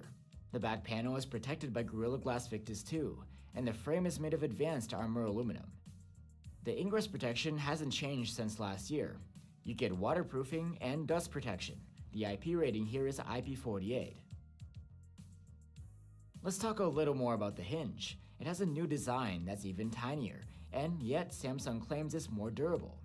It can hold the phone open to different angles, and the phone folds shut without a gap.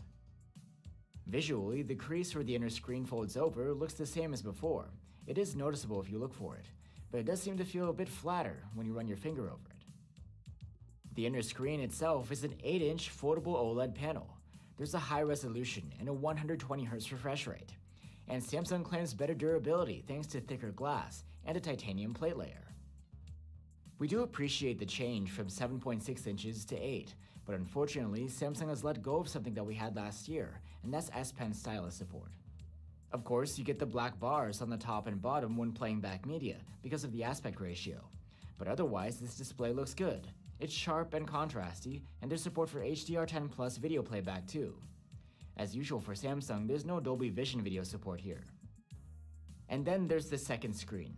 This one is a 6.5-inch panel with a 1080p resolution, and again a 120Hz refresh rate, and is protected by Gorilla Glass ceramic too. This display is bigger than last year's 6.3-inch cover screen, but a more noticeable change is the aspect ratio.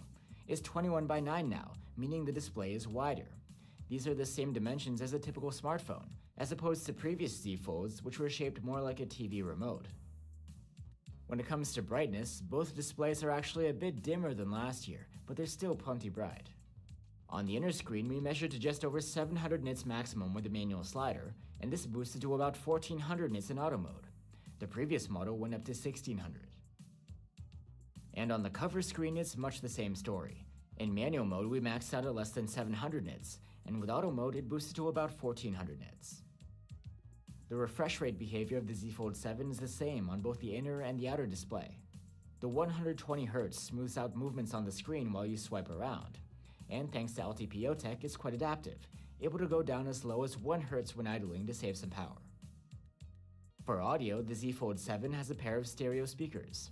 They're quieter than last year, earning a loudness score of average. And while vocals and highs are well defined, there's not much bass. You can listen for yourself with our comparison tool linked below. For biometric input, the Z Fold 7 has a side-mounted fingerprint reader. It's speedy and reliable. And you can get the Z Fold 7 with 256 or 512 gigs or a whole terabyte of storage on board. That's not expandable through microSD. This year's Galaxy Foldables are the first phones we've seen to launch with Samsung's new One UI 8 out of the box. It's running on top of the new version of Android too, Android 16. Visually, One UI 8 is the same as One UI 7. While an app is open, you get access to a taskbar at the bottom for recent apps, like you would on a tablet. One welcome addition is that Circle to Search has been expanded. It now works within games, so you can get hints on the fly. Like before, multitasking is quite easy here. You can have multiple apps open at once through a split screen and pop-up window. And your AI results can appear in a pop-up as well. handy if you want to ask Gemini something alongside your running apps. And like on other Android phones, you can have a natural flowing conversation with Gemini via the Gemini Live mode. Gemini Live also lets you just point the camera at something that you want to input to the assistant and get help with. Gemini Live isn't just about the input method, it's able to use info from multiple apps to carry out the task you need. For example, if you're going on a trip, you can show it your clothes and ask if they're suitable for the current weather at the place you intend to travel to. And when it comes to support, the Galaxy Z Fold 7 is entitled to 7 major OS upgrades and 7 years of security patches. On the Z Fold 7, you get a Qualcomm chipset, a Snapdragon 8 Elite for Galaxy, just the same as you'd find in this year's Galaxy S series flagships. As expected, the performance in benchmarks is excellent, right near the top of the charts. There's plenty of power here, as expected from a modern flagship. However, the results during our prolonged stress test were nothing to write home about. We observed significant thermal throttling, similar or even worse than what we've seen from other flagships.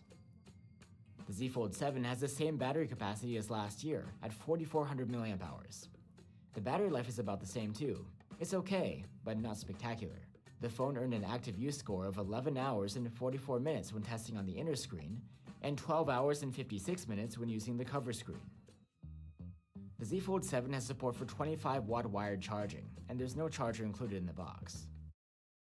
I just MailChimped my marketing by adding SMS to my multi-channel campaign. Mine?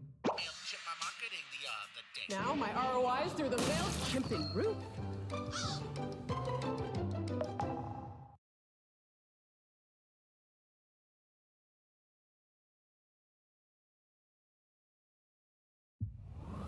Ready to go retro? A princess? Shut up! Then rewind with Disney Plus. And throwback with Hulu. Let's get the party started. You got it, dude! All your favorite throwbacks from Disney Plus and Hulu, now totally streaming.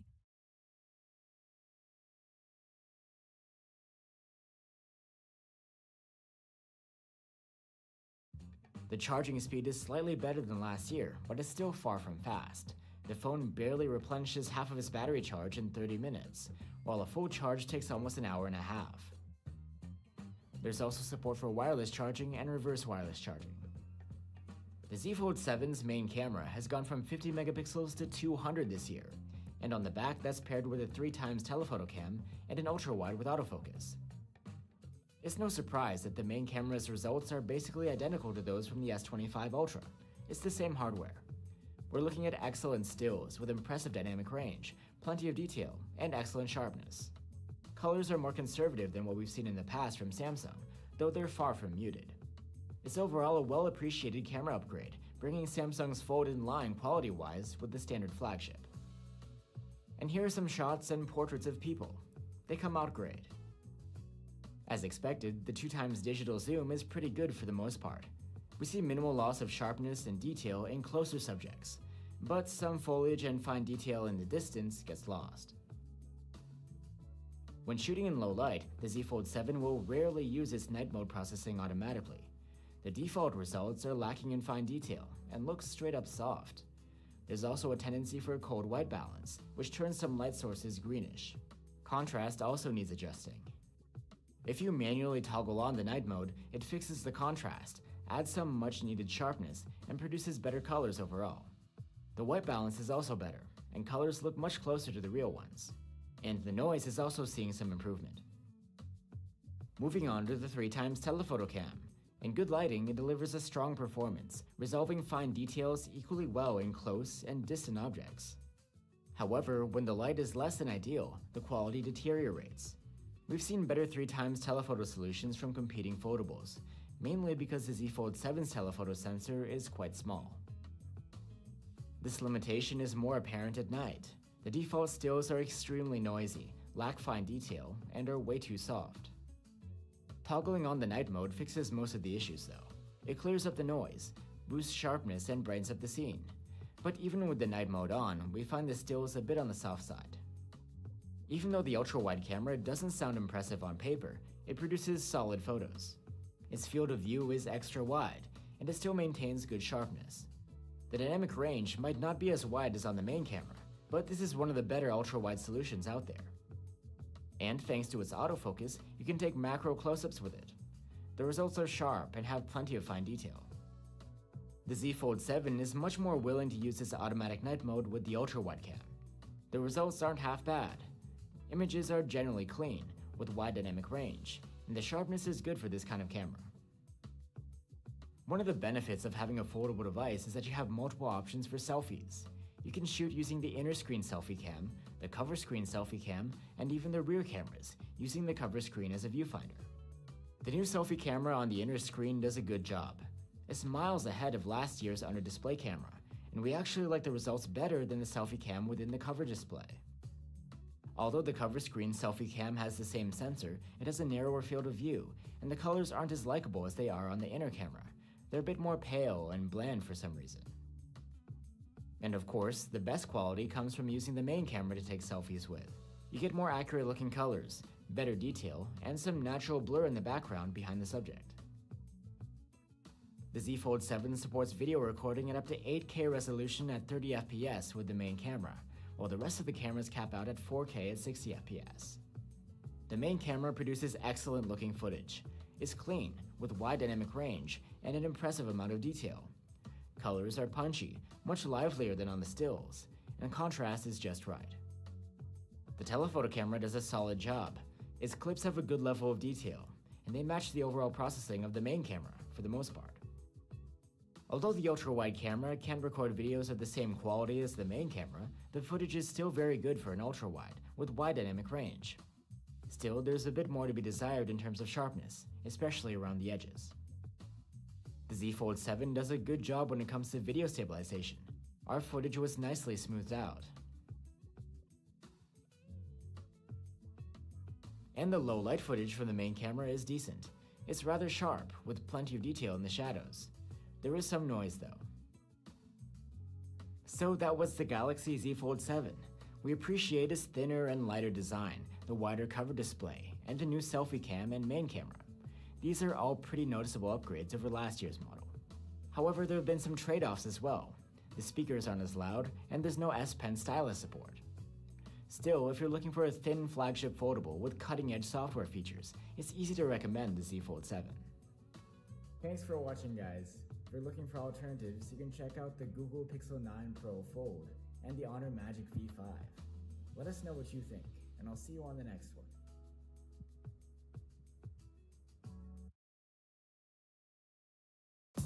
I'll show you the ropes, kid. Show you the ropes.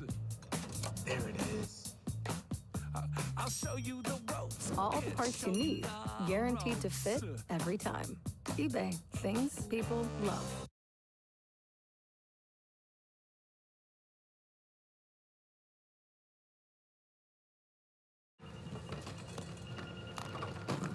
This your bag, sir? What gave it away? Oh, you the Geico Gecko! I'm a huge fan. I filed a claim for my car with the Geico app. Only took 2 minutes. Well, I mean, Geico's all about getting more than just savings. The next time, how about less fluid ounces? Fair enough. Oh. You use this much serum? Well, my skincare routine requires... And a pump top? It's gonna make a mess. Well, I'm taking this. You took all of them. Get more than just savings. Get more with Geico. Have a nice flight.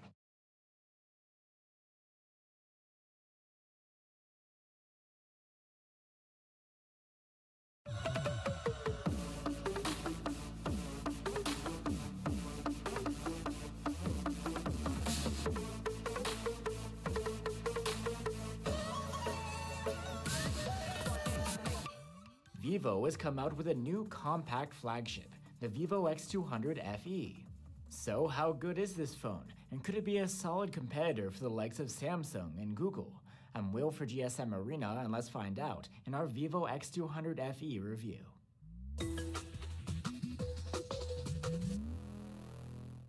The Vivo X200 FE is a new addition to Vivo's high-end lineup.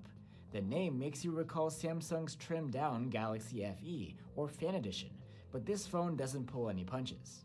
It has a powerful main cam, selfie camera, and telephoto zoom, but the ultra-wide is mid-range level, at 8 megapixels. Besides that though, you get a bunch of high-end features and a huge battery, all packed in a relatively compact form factor. The design of the X200 FE is quite straightforward. The glass back is flat and pretty much free of distractions. The frame is made of aluminum, and the finish is frosted, like it is on the backside. And while the phone is small, it's not terribly light, weighing it at 186 grams. The ingress protection here is top-notch. The phone is rated at IP68/IP69 against dust, water submersion, and heated water jets. Vivo also claims extra durability against extreme temperatures and pressures and accidental drops. The display is a 6.31-inch LTPO OLED panel with a high resolution, a 120Hz refresh rate, and shield glass protection. Overall, this panel looks great. It's plenty sharp, and it also brings support for 10-bit color depth and HDR10+ video playback. It's super bright too. We measured over 600 nits of maximum brightness when setting it manually, and this could boost to over 1750 nits in auto mode for comfortable use outdoors. And being an LTPO panel, its adaptive refresh rate can dial down extra low. It can go from a smooth 120Hz all the way to 1 Hz when idling to save energy. For audio, there's a pair of stereo speakers. They earned a good mark on our loudness test, and you get well-presented highs, okay vocals, and some bass. You can check it out for yourself with the provided link. The Vivo X200 FE has an optical under-display fingerprint reader. The placement is rather low, but the reader works well, without any issues. The phone also has an IR blaster embedded on its backside, which means you can use it to remotely control other appliances. And an interesting feature is the phone's ability to copy and emulate a physical access card, like for doors, as long as that card is based on NFC technology. The Vivo X200 FE comes with 256 or 512 gigs of storage, not expandable through microSD card. And the interface of the phone is Vivo's FunTouch OS 15 on top of Android 15. It isn't much different from previous iterations in look or feel. The app drawer is worth mentioning here because that's where FunTouch keeps its selection of widgets. And you also have a bunch of in-depth gaming settings, which you can access on the fly through an overlay in-game. Of course, there are AI-based features here as well. The phone can also do live translation of phone calls and make summaries out of audio recordings. Also, there's AI-powered functionality in the gallery editor, which allows you to remove unwanted objects or reflections from your photos. And for support, the Vivo X200 FE is promised 4 major OS updates and 5 years of security patches. The chipset of the phone is a MediaTek Dimensity 9300 Plus. It's a flagship-grade chip with plenty of power, but not as much as the leading Snapdragon chip. As such, in benchmarks, the X200 FE is no chart topper. Its scores are good, but they're more along the lines of what you'd see from last year's flagships. The sustained performance is about what you'd expect from a high-powered flagship. We saw plenty of thermal throttling during our prolonged stress test, and the phone became quite hot while testing. In most markets, the X200 FE is equipped with a 6500 mAh battery, impressive for a compact device. With it, the phone scored well across all of our individual battery tests, and earned a great overall active use score of 15 hours and 16 minutes. The X200 FE supports 90-watt charging, and in certain markets even comes with a proper adapter in the box. With this adapter, we were able to charge the phone from 0 to 48% in half an hour, and a full charge took 58 minutes. A decent speed, but nothing blazing fast. There is no support for wireless charging here either, which you do get on many flagships. And now we have the cameras. The setup includes a 50-megapixel main camera and 3x telephoto zoom, and an 8-megapixel ultra-wide cam with fixed focus. During the day, the main camera captures excellent photos. They have plenty of detail, very nicely rendered. Colors are pleasantly saturated, and you get great dynamic range and dependable white balance. Shots of people come out very nice too, whether in photo mode or in portrait mode. We did notice that people shots took a bit of extra time for the HDR processing to happen. Shots taken using 2x digital zoom came out good, with just a little bit of a drop in sharpness compared to the one-time shots. In the dark, the main camera captures superb images. Exposures are excellent, tonal extremes are well developed, and colors are on point. Detail is great too, with plenty of definition, and sharpening kept nicely in check. And now the telephoto cam. Its 3x zoom shots are sharp, with well-defined detail. Dynamic range and colors are also easy to like. The telephoto cam is also great for taking pictures of people. The focal length allows for a more comfy subject distance and a good-looking perspective. However, there's no support for close focusing or macro shooting on this telephoto cam, which you do get on other Vivo camera phones. The telephoto's low-light photos are very good. Dynamic range is excellent, color rendition is great, and detail is solid as well. Work goes smoothly when you know the right steps. With Asana, you can coordinate tasks across teams and stay on track, so your team can spend more time celebrating wins. Try it for free at asana.com. When compared to the other cameras, the ultra-wide cam is unimpressive. Its shots aren't that sharp, even for an ultra-wide. We're still liking the colors and dynamic range though. While the ultra-wide's results weren't great during the day, they get even sketchier once it gets dark. These photos are pretty soft, and the colors are washed out at times. The exposures and dynamic range remain very good though. And now for selfies.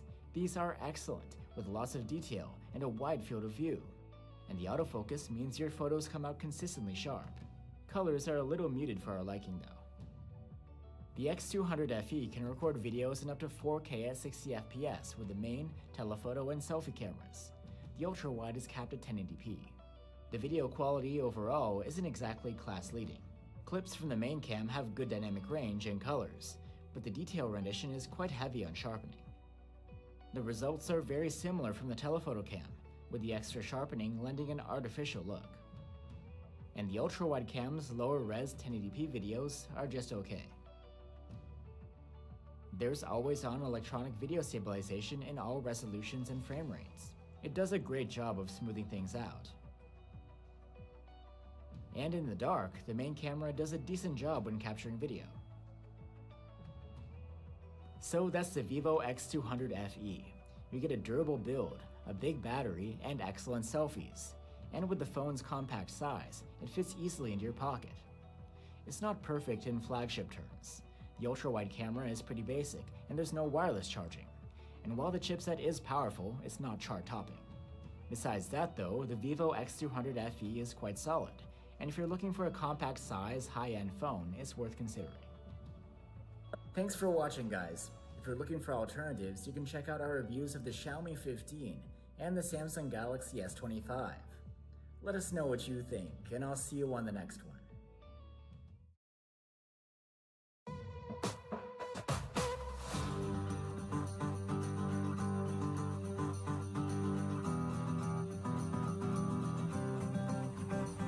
We've got a new premium smartphone to check out today. I'm talking about the Nothing Phone 3. This phone does a lot to try and stand out from the pack, so could it be the right choice for you? I'm Will for GSM Arena, and let's find out in our Nothing Phone 3 review.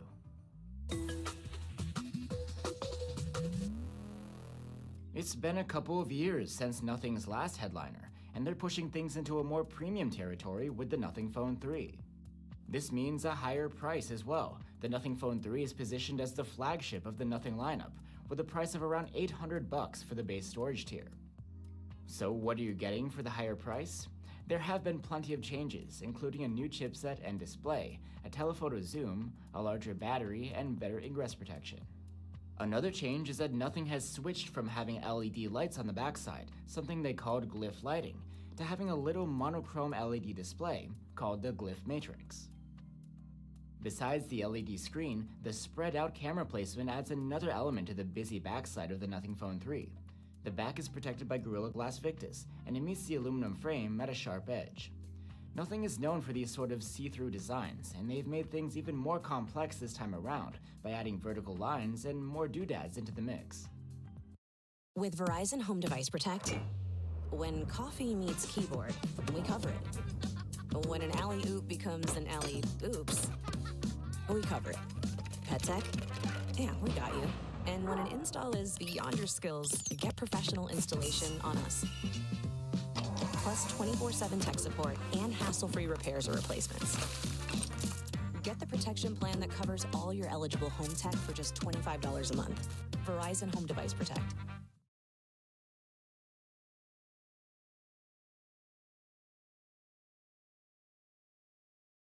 Look at that. Buy one, add one for $1. Get more than you expect for breakfast with new McFalcon. This includes a recording indicator, an LED that will flash red while you're recording video. The design is something of a love it or hate it affair, but regardless of which side you stand on, it's a real attention grabber. It's not all about aesthetics though. Another hardware feature is the Essential Key, which allows you to take annotated screenshots. We'll get more into it in a bit. Nothing has increased the ingress protection this time around. While the previous model was rated at IP54 against dust and water splashes, the Nothing Phone 3 is IP68 against water submersion. The display of the phone is slightly smaller than the previous models at 6.67 inches, but it also has a higher resolution. There's a 120Hz refresh rate and Gorilla Glass 7 eye protection. The screen is plenty sharp, with a pixel density of 460 ppi, and the bezels are a bit slimmer this year as well. There's support for 10-bit color depth and HDR10 Plus video playback. The brightness here is also impressive. We measured over 750 nits maximum with the manual slider, and this was able to boost to over 1500 nits in auto mode, great for use on a sunny day. For some reason though, nothing has gone without the LTPO tech on the display this time around. While the previous model's 120Hz refresh rate could dial down all the way to 1 Hz to save energy, the Nothing Phone 3 won't go lower than 60 Hz. But just like before, there's no support for high frame rate gaming here either. For audio, there's a pair of stereo speakers. They have very good loudness, and the sound quality is good, with some bass and decent sounding vocals. You can listen for yourself with a comparison tool linked below. For biometrics, the Nothing Phone 3 has an optical under-display fingerprint reader. It's fast and reliable. And the phone comes with either 256 or 512 gigs of storage on board. That's not expandable through microSD. The interface here is the company's own Nothing OS version 3.5, running on top of Android 15. It brings a few Nothing-specific features and custom aesthetics. These aesthetics include Nothing's characteristic dot matrix font and love for black and red, which you'll find sprinkled throughout the interface. There's even a dedicated monochrome mode, which turns everything gray. Even media will play back in grayscale. Nothing UI also packs plenty of custom widgets, covering essentials like clocks, calendars, contacts, and weather. And of course, they all maintain that uniform look. There are some AI-based features here too. Besides Google's Gemini, here you have the option to use ChatGPT as your virtual AI assistant instead. And Wallpaper Studio allows you to generate a new wallpaper just by inputting a prompt to the AI. Let's go back to the Essential Key I mentioned earlier. Clicking this button allows you to take an annotated screenshot, and holding the button down lets you record a voice memo along with it. Double-clicking it opens the place the notes are stored, called the Essential Space. It's AI-powered and can make summarizations of your text or voice notes for easy reference later. Now let's talk more about the Nothing Phone 3's Glyph Matrix. It's not just for display. You can interact with it through a capacitive touch button on the back of the phone. This recognizes single and long presses, and it allows you to cycle through different glyphs or even play simple games. Of course, you get an in-depth menu and settings to control the glyph matrix with. You can assign it images, animations, and messages, and even have it light up with customized ID for incoming calls or notifications. Nothing promises up to 5 major Android updates to the Nothing Phone 3. The chipset of the Nothing Phone 3 is a new one, a Snapdragon 8S Gen 4 from Qualcomm. It's not as powerful as the current flagship chipset, the Snapdragon 8 Elite, but it still packs a punch. In benchmarks, the Nothing Phone 3 holds its own against other high-performance phones, and its scores are in about the same ballpark as last year's flagships. Overall, it's a pretty big upgrade from what we saw with the Nothing Phone 2, which is already a couple of years old already. The Nothing Phone 3 has a larger battery than its predecessor. It's 5150 mAh compared to 4700. In our battery life tests, the phone earned an overall active use score of 12 hours and 56 minutes. That's not amazing, but pretty solid. The charging has also been upgraded from 45 watts to 65. There's no charger included in the box though. It actually isn't much of an upgrade. The charging speeds were just the same as the previous model. We managed to go from 0 to 63% in half an hour, and a full charge took an hour. And like last year, there's support for wireless charging and reverse wireless charging here. And now we have the cameras. This time around, Nothing has added a dedicated telephoto zoom to the mix, and is able to focus close for even more versatility. So overall, there's a main cam, that 3x zoom camera, and a fixed focus ultra-wide cam. The selfie cam is 50 megapixels too, again with fixed focus.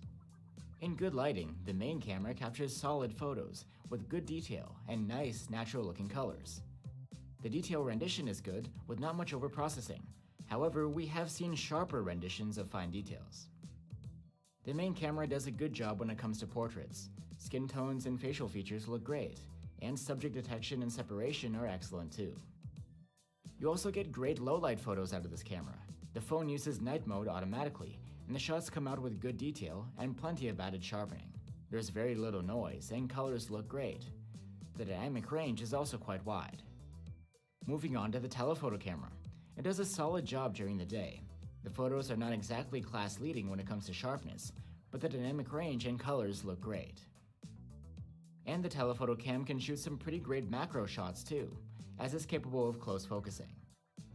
In the dark, 3x zoom photos are quite soft, and the exposure is a little on the dark side. We much prefer the low-light zoom shots by the Nothing Phone 3a Pro. The ultra-wide sounded quite promising on paper with its 50 megapixel resolution, but even in daylight there isn't much fine detail. It seems to be smoothed over by the processing. The dynamic range isn't perfect either. At least the colors look nice and natural. In low light, the ultra-wide camera does a decent job. The detail is good for this sort of camera, and so are colors and dynamic range. There is a bit of softness, but the detail is not as artificial looking as in the daylight shots. And now we have selfies, and the quality is excellent. Facial features and skin tones come through great. While we would have loved to see autofocus, the focal plane is wide and quite forgiving. The Nothing Phone 3 can record videos in 4K with all of its cameras. The quality of 4K videos from the main camera is excellent. Detail is great, and so are colors and dynamic range. The telephoto camera's 4K videos are just a bit softer, but they're still quite decent. The ultra-wide is also soft in its 4K video capture, and there's some visible noise here and there. Still, the quality is pretty good for this sort of camera. The Nothing Phone 3 has gyro-based electronic stabilization, and it's always on. It does its job pretty well. And low-light videos from the main camera are consistently solid, with plenty of detail and just a hint of noise. So there you have it, the Nothing Phone 3. Nothing has made some nice upgrades here with IP68 ingress protection, a new high-end chipset, and a close-focusing telephoto cam. However, this phone isn't quite what you call a true flagship. The price might suggest otherwise though, and for the same money you can get a flagship from Samsung or Google with all of their bells and whistles. However, those choices wouldn't have the signature Nothing features and aesthetic, so if these things speak to you, the Nothing Phone 3 could be worth considering. Thanks for watching, guys. Here are reviews of some alternatives on our channel, the Samsung Galaxy S25 Plus and the Google Pixel 9 Pro XL. Let us know what you think, and I'll see you on the next one.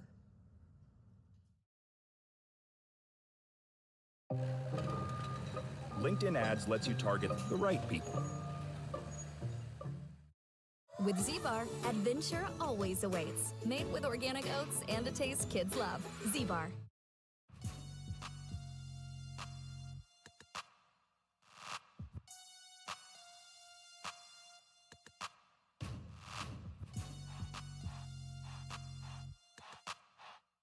Today, we have the middle-tier model of Motorola's foldable Razr phones, the Moto Razr Plus 2025. Does this foldable strike a good balance between features and affordability?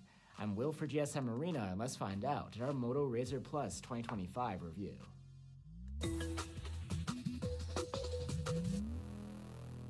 First off, we have to lay out what this phone even is. The Moto Razr Plus 2025 is the successor to a phone that had two names, the Moto Razr Plus 2024 in the USA, and the Razr 50 Ultra in global markets. Today, our phone has just one name. It's the Moto Razr Plus 2025, and is being released exclusively for the US market. Don't call it Ultra. That name is now reserved for a new higher tier model, of which we have a separate review. And then there's the Non-Plus, or vanilla model. That one has a smaller cover display than the Plus, as well as a less powerful chipset, and we have a separate review of that one as well. The overall design of the Razer Plus 2025 is nearly the same as the others. It's typical for these flip foldable devices. You have a back split between the regular finish and the glass secondary screen. In this mocha colorway, the backing is vegan leather, and the frame of the phone is aluminum. And then there's the hinge of the phone. It's made of stainless steel, though Motorola says they've reinforced it with titanium this time around. The hinge feels quite sturdy. It can stay open at different angles, and also folds quite flat, with hardly any gap between the two halves of the phone. Motorola has improved the ingress protection this year. It's now IP48, compared to last year's IPX8. That means there's improved dust resistance. The foldable inner screen is a 6.9-inch LTPO OLED with a 1080p resolution. Like the Ultra model, it has 165Hz refresh rate support. This screen looks good, and it supports Dolby Vision as well as HDR10+ video playback. There is a crease where the screen folds over, but it's subtle and easy to forget about. And then there's the second screen, which you'll use while the phone is folded. This display is like the one on the Ultra. It covers the whole top half of the phone. It's a 4-inch LTPO OLED with a 165Hz refresh rate and Gorilla Glass Victus protection. The brightness of both of these displays is on par with the vanilla model, but less than the Ultra. On the cover display, we measured around 500 nits maximum with the manual slider, and it boosted up to nearly 1200 nits in auto mode. And the foldable inner panel is capable of about the same, a little over 500 nits manually, and it boosts to over 1200 with auto brightness enabled. As far as the refresh rate goes, the phone will default to a maximum of 120Hz to smooth out swiping and scrolling on either display, and this can dial down to as low as 1Hz when idling to save energy. The only way to achieve the full 165Hz is within games, if you enable it within the gaming settings. When it comes to cover screen functionality on foldable phones, Motorola is one of the best. You can of course consume media and even watch videos on this small screen. You also get a fully functional quick settings panel and notifications tiles. Plenty of apps work on the cover screen, including popular Google apps. And other apps are also available here, but in widget form. You even get games on the cover screen, made specifically to fit on the smaller screen. And Google Gemini is available here too, for your AI functionality. The Razer Plus 2025 has a pair of stereo speakers, and they earned a very good rating on our loudness charts. The sound quality is great, among the best we've heard from current flagships. You can listen for yourself in our comparison tool linked below. You can wake up and unlock this phone using the fingerprint reader built into the power button, and it's quite responsive. And the phone is available in a single memory configuration with 256 gigs on board, and that's not expandable through microSD. All of Moto's recent phones, including the Razer Plus 2025, run the newest version of Motorola's Hello UI on top of Android 15. Hello UI packs a bunch of custom features, and they can be found organized into the Moto app. If you'd like to find out more about Hello UI and its suite of AI features, you can check out our dedicated video. And for software support, the Razer Plus 2025 will get 3 major OS updates and 4 years of security patches from Motorola. Motorola hasn't done much in terms of the chipset. The Razer Plus 2025 uses the same one as last year, a Snapdragon 8S Gen 3. While it isn't on the same level as the latest flagship-grade silicon, or even the flagships from last year, it's still pretty powerful. In benchmarks, the Razer Plus predictably earns much lower scores than the Ultra, but it does considerably better than the non-Plus model. It's something on the higher end in between the two. And like on the other Razer phones, we experienced thermal throttling during our prolonged stress tests, but that's expected from this sort of foldable form factor. The Razer Plus 2025 has a 4000 mAh battery, which is smaller than what you get on the regular Razer 2025 or the Ultra. In our battery life tests, the Razer Plus was far from impressive. With an overall active use score of 10 hours and 12 minutes, it's less than last year's model, despite having the same screens and chipset. The Razer Plus 2025 is rated for 45-watt charging, which is higher than the 30 watts of the non-Pro model, but not as high as the 68 watts of the Ultra. There's no charger bundled with the phone, but with a proper adapter, we're able to charge from 0 to 73% in half an hour, and a full charge took 49 minutes. There's support for 15-watt wireless charging here too. And now we have the Razer Plus's cameras, which are the same as last year. On the back, there's a main cam and a 2x telephoto, both with a 50 megapixel resolution. The telephoto camera is something unique in this year's lineup. The vanilla and the ultra models have an ultra-wide camera instead, so they need to do their zooming digitally. Let's start off with the main cam though. Daylight photos are great, with nice exposure, pleasant colors, and excellent dynamic range. Detail is very good too, with just a few jagged edges here and there, and a few moderately artificial-looking textures. Shots of people are very good too, with lifelike skin tones. Portrait mode, on the other hand, skips the HDR processing, messes up the color saturation, and doesn't actually bring any additional background blur. It looks like this is a software bug, and it will hopefully be fixed. In low light, the Razer Plus's main camera doesn't disappoint. The photos have well-judged exposures and wide dynamic range. The white balance is reliable, and color saturation is great. The detail is very good too, with just a little bit of grain in the shadows. Now we have the telephoto cam. The 2x zoom comes out solid during the day, with generally great detail, excellent dynamic range, and lively colors. We like the perspective and facial features when shooting people with this camera. However, portrait mode again doesn't work properly here. At night, the telephoto camera delivers solid results. Detail isn't bad. There's extra sharpening and some noise, but it's not extreme. Dynamic range is very good, and colors are on point. Let's talk selfies. The Razer Plus does have a regular selfie cam on the inner screen with a 32 megapixel resolution. However, since this is a foldable phone, you can also take selfies with the rear main camera, using the secondary screen as a viewfinder. I say main camera because unlike the non-Pro and the Ultra model, which allow you to take an ultra-wide selfie as well, here you don't have any way to access the 2x zoom to take selfies that way. My kids can't hide anything from me. I'm home! Especially when they've been using toilet paper that doesn't hold up. Charmin Ultra Strong has a diamond weave texture that's more durable. And it cleans better, so you can use less. Enjoy the go with Charmin.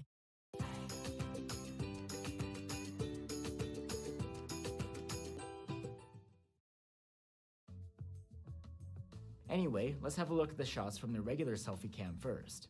It does a good job. Selfies come out with pleasant colors, wide dynamic range, and reasonably good detail. Of course, the main cam will get you nicer results. Detail is better, colors have an extra level of pop, and white balance is more accurate too. You also get the benefit of the shallower depth of field for some background separation, and you can do close-ups too thanks to the autofocus. The Razer Plus 2025 records video in up to 4K resolution at 60 FPS with all of its cameras. 4K daylight videos from the Razer's main cam have pretty good detail, great contrast, and wide dynamic range. The white balance is a bit off though, trending toward coldish. 4K videos from the telephoto cam also have good detail, even a bit more than the main cam. Contrast and dynamic range are again good, and the white balance is more accurate here. There's always-on video stabilization, and it does smooth things out, but it isn't perfect, with a bit of leftover shakiness.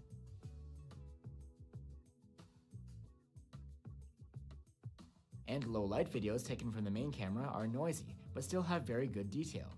Colors and dynamic range are great. So there you have it, guys. The Motorola Razer Plus brings a solid flip-foldable experience, with a well-crafted hinge, nice displays, and good cameras. And like I mentioned at the beginning, it offers features that land in between those of the non-Plus model and this year's higher-tier Ultra. This phone does have an issue though. Beyond some extra dust protection, it doesn't bring any upgrades over last year's Razer Plus model. That one's still available for $200 less, so you can get the same experience while saving some cash too. Thanks for watching, guys. Here's a link to our review of the Moto Razer Plus 2024, aka the Moto Razer 50 Ultra.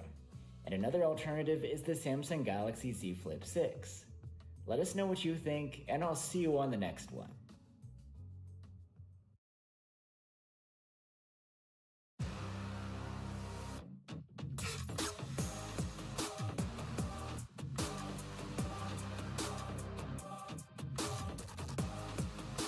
Motorola has a new mid-range foldable phone, the Moto Razr 60, aka the Moto Razr 2025 in the USA.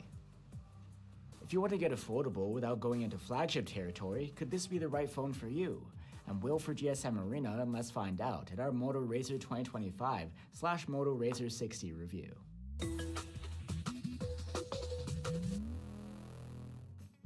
Flip phones like this Moto Razr look and feel like a regular smartphone, but they're able to fold over into an even more compact and pocketable shape.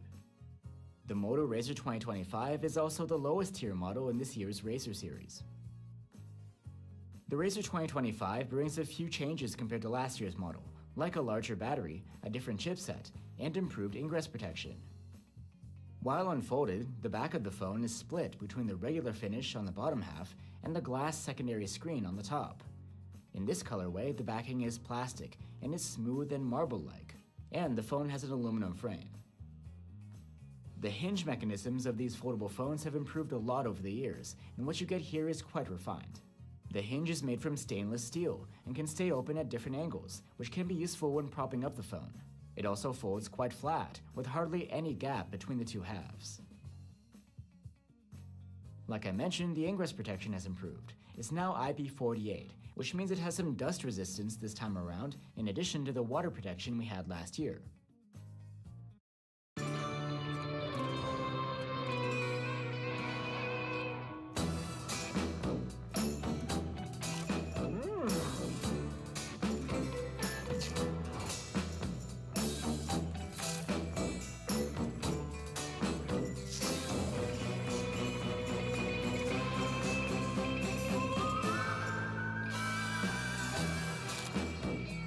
McCain. Together is golden.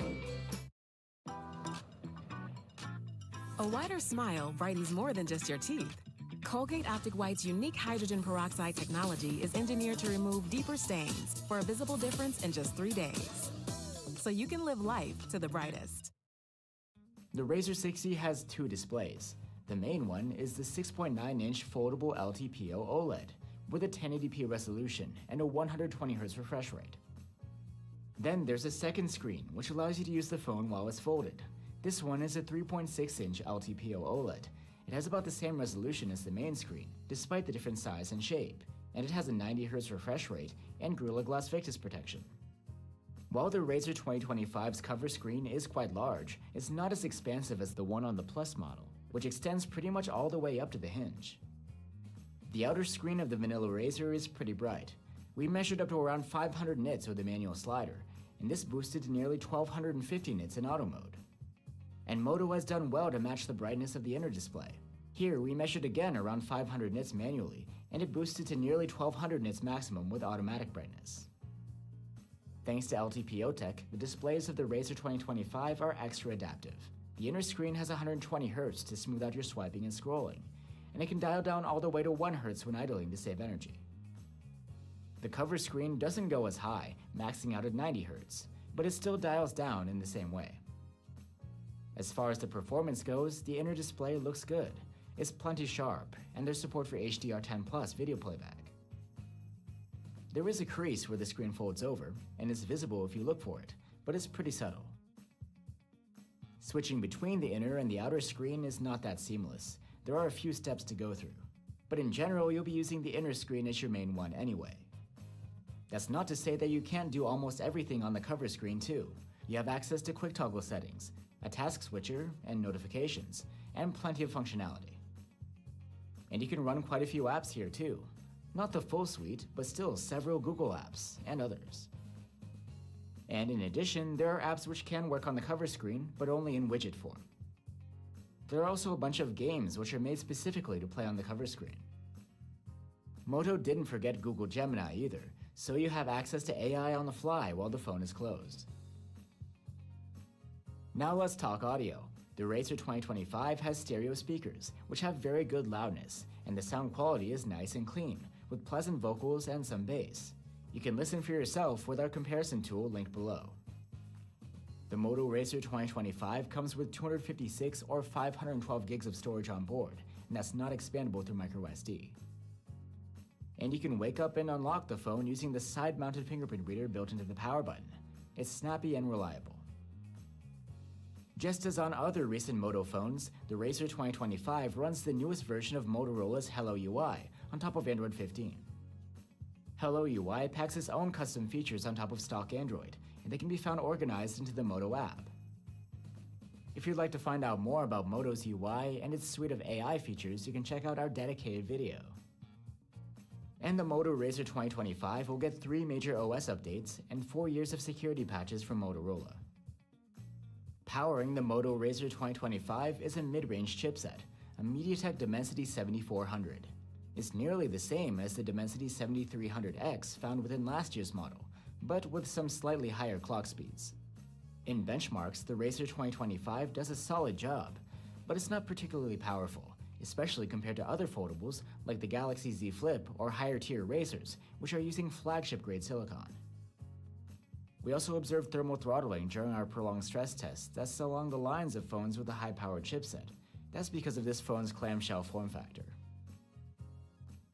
The Razr 2025 is powered by a 4500 mAh battery. That's 300 mAh larger than the previous generation.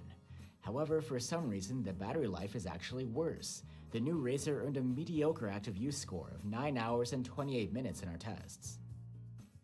The Razr 2025 supports 30-watt wired charging, but you'll have to get an adapter separately. With a proper charger, the Razr was able to go from 0 to 61% charged in half an hour, and a full charge took 55 minutes. There's also support for 15-watt wireless charging here. And now we have the cameras.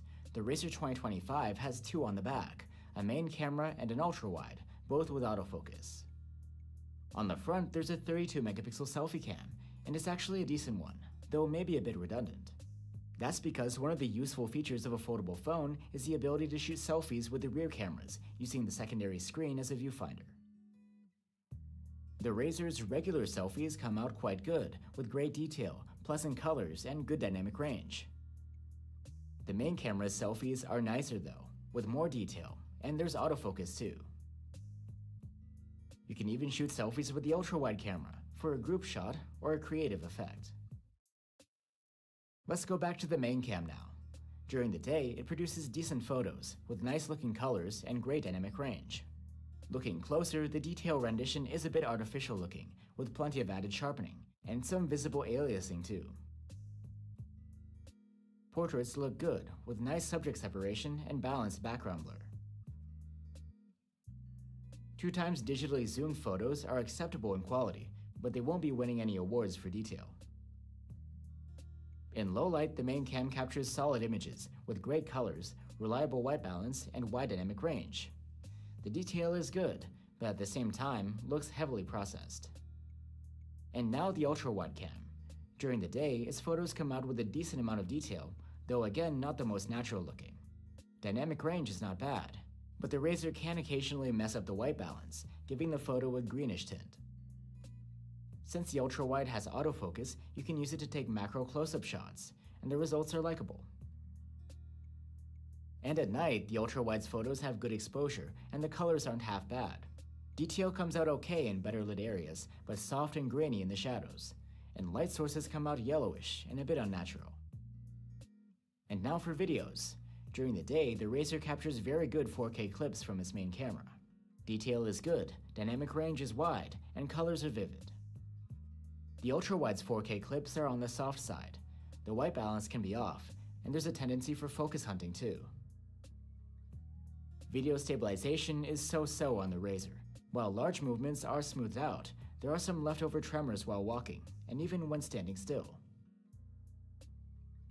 And in low light, the main camera captures clips with a bright exposure, but they're also noisy, with harsh-looking highlights.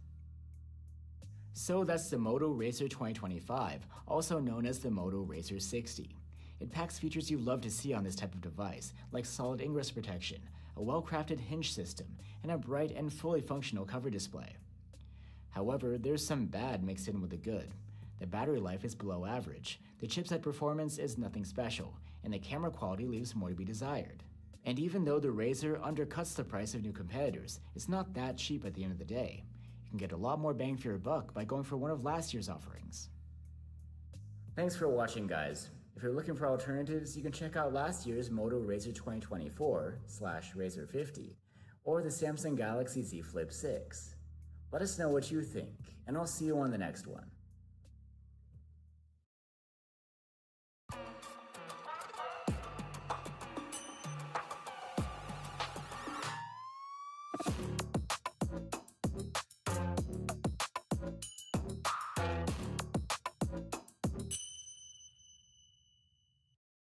Z-Bar helps fuel your little explores for big adventures ahead. With organic oats and a taste kids love. Z-Bar, adventure needs fuel.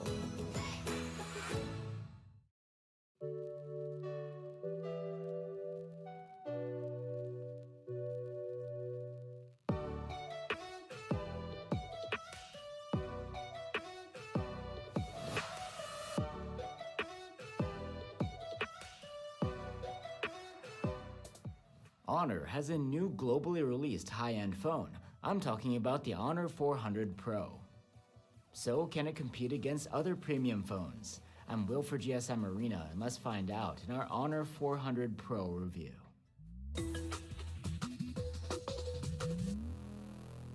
While its predecessor wasn't released globally, the Honor 400 Pro is here with full support for Google Apps and Services and 5G connectivity, unlike its Huawei cousins. On top of that, this phone has a lot to offer, including a durable design, a powerful chipset, versatile cameras, and AI features. The Honor 400 Pro has a glass back with a frosted finish, and an interesting looking camera bump with a trapezoid shape. This is a slightly curved design. Both the back and front taper a bit into a thick plastic frame. The phone feels solid and grippy enough in hand.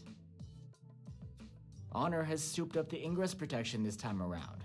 The 400 Pro is IP68 rated against dust and water submersion, and even has an IP69 rating against heated water jets. The display of the phone is a 6.7-inch OLED with a high resolution, a 120Hz refresh rate, and a slight curve along the edge. Similar to an iPhone, there's a pill-shaped cutout at the top for the selfie cam and a depth sensor. There's even a dynamic island-like functionality here, where the area around the cutout can display things like timers and shortcuts to multimedia. Overall, this panel performs great. It's sharp with a pixel density of 460 ppi, and there's support for 10-bit color depth and HDR10 video playback. The brightness is good here too.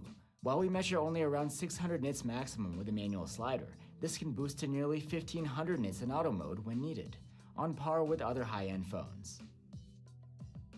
The 120Hz refresh rate smooths out your swiping and scrolling, though it isn't as adaptive as what we've seen on other phones. It didn't dial down when idling on the home screen, but at least it does dial down to 90Hz when going into YouTube for video playback.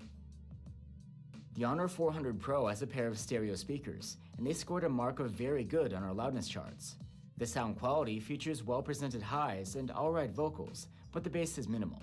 You can listen for yourself with a comparison tool linked below. You can wake up and unlock the phone with an optical fingerprint scanner, and it works great. And the Honor 400 Pro has an IR blaster, so you can use the phone to remotely control appliances with. And the phone can come with 256 or 512 gigs of storage on board. That isn't expandable through microSD card. The software interface of the 400 Pro is Honor's Magic OS 9 on top of Android 15. It brings plenty of customizations over stock Android. Like I mentioned earlier, with Honor phones you get the full Google Apps Suite, Play Store, and Google services, unlike devices from the ex-sister company Huawei. That's always worth repeating as people still tend to confuse this aspect of their phones. Large folders used to be more of a novelty, but Honor has now added the ability to resize them. And something unique is the Magic Portal functionality, Honor's system-wide copy-paste solution. If you long press on something like an image, a bar appears on the side with pre-selected apps and actions. These include searching, adding to an email, or putting down a note about the highlighted item. You can extract text from images too. Honor has also made cross-device sharing easier with the Honor Share app. If it's installed on another device, you can airdrop files between them easily. Now let's get into AI-based features. Google Gemini comes baked in with all of the extensive functionality that it can provide. On the Honor 400 Pro, you can do live translation and transcription of audio into text. The phone can even listen to a call and translate into text in real time. Another super cool feature you'll find here is photo to video. It's driven by Google's Veo 2 video generation model. It allows you to take any still photo and turn it into a 5-second video. The results can be hit or miss, but sometimes they're really impressive. There are also plenty of AI editing tools available within the gallery. And for support, Honor has promised 6 years of updates for the 400 Pro, but they're not very specific about whether that actually means 6 major Android updates. The chipset of the Honor 400 Pro is a Snapdragon 8 Gen 3. It's not a cutting edge anymore, being the top Qualcomm chip from 2024, but still it's one of the best chipsets on the market. In benchmarks, the Honor 400 Pro earns great scores, only being bested by this year's flagship phones with more current hardware. There's plenty of power here for heavy gaming and multitasking, and a fast and snappy experience overall. The thermal management isn't terrible. During our prolonged stress tests, the phone throttled to 62% of max CPU performance, which is quite alright for a high-powered chipset. The Honor 400 Pro has a 5300 mAh battery, and the battery life is good here. In our testing, the phone earned an active use score of 13 hours and 54 minutes, with solid scores across the board. The Honor 400 Pro supports 100-watt wired charging, and there's no charger in the box. However, Honor is giving away a free 100-watt adapter with the phone via its official web stores. When using such a charger, the Honor 400 Pro was able to go from 0 to 53% in 15 minutes, and a full charge took 38 minutes. Quite speedy. There's also support for 50-watt wireless charging, plus reverse wireless charging, and reverse wired charging too. The Honor 400 Pro has a triple camera setup on the back, which includes a main cam with a 200-megapixel sensor, a 3x telephoto zoom, and an ultra-wide with autofocus. Daylight photos from the main cam are good. They're sharp and detailed, with saturated, punchy colors. We're not huge fans of the HDR processing here. It looks like the dynamic range is a bit limited, with highlights coming out too bright, or even clipped. 2x digital zoom is a bit inconsistent. When the shots come out well, they're close to the regular 1x photos in terms of quality, but they can also come out soft and out of focus. In low light, the main cam's photos come out good. They're detailed and impressively clean, with punchy colors and added sharpening. Light sources are well contained. We're not fans of the shadows, which have a brightened, unnatural look, but this isn't uncommon with smartphone camera processing. Let me tell you why we have Spectrum. I'm on a video chat. Melissa's live streaming with her audience. The kids are on their phone streaming while gaming. What screen are you paying attention to? Fast, reliable internet, starting at $30 a month.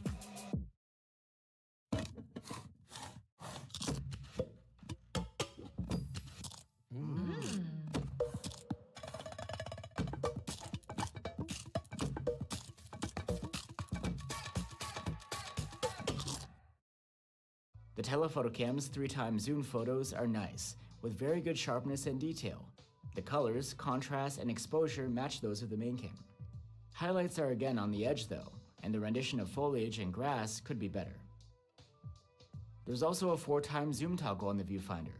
It's a digital crop from the telephoto cam's output. The results are surprisingly good, with hardly any loss in sharpness or detail. In low light, the telephoto cam's 3x zoom shots look great. They're clean, sharp, and detailed. The processing is pretty comparable to the main cameras. The ultra-wide camera's processing is a little different. It retains the vibrant look, but the highlights seem more balanced, and the contrast is slightly higher. We're also happy with the overall quality. Sharpness and detail are flagship grade for this sort of camera. And since the ultra-wide has autofocus, it can take macro close-ups, and they come out quite nice. At night, the ultra-wide photos have plenty of detail and wide dynamic range. There's a ton of artificial sharpening added, but still these shots are not very sharp. The quality is good for this sort of camera though. Selfies come from the 50-megapixel front-facing camera, and they're solid, with plenty of detail, good dynamic range, and lively colors. But in difficult scenes, the camera struggles to get the right exposure. We also wish there was autofocus on this camera.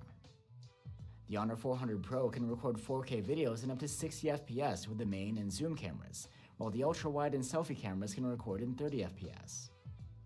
The main camera's videos have vivid colors, nice contrast, plenty of detail, and crisp rendition. Dynamic range is good too. The telephoto camera's videos aren't as sharp, but have a near identical rendition when it comes to colors, contrast, and exposure. The results are quite good for the class. The ultra-wide camera's footage is softer still, but there's good color saturation and contrast, and plenty of detail. Video stabilization works great. There's no jitter or distortion, just smooth video recording in 4K.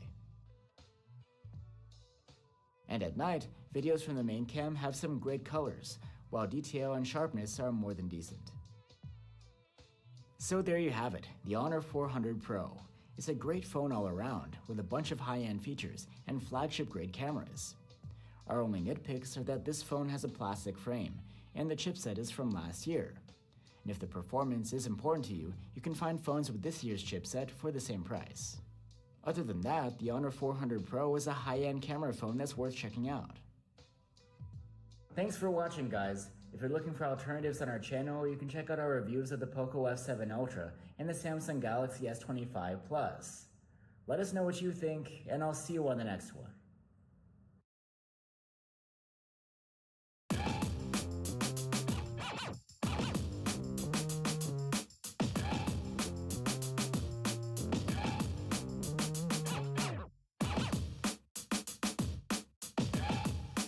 Samsung's back with a new type of Galaxy S series phone, the Galaxy S25 Edge. This Samsung flagship is meant to be thinner than ever, but is this the sharp new edge that the Galaxy line needed? I'm Will for GSM Arena, and let's find out in our Galaxy S25 Edge review.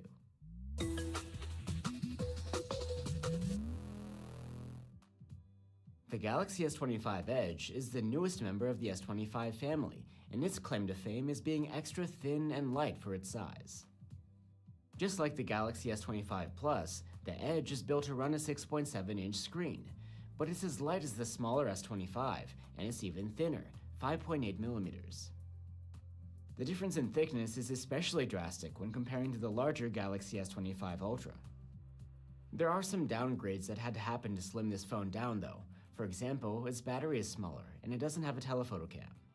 Still, it aims to deliver the same user experience that you'd expect from a Samsung flagship, while being able to slip into your pocket much more easily.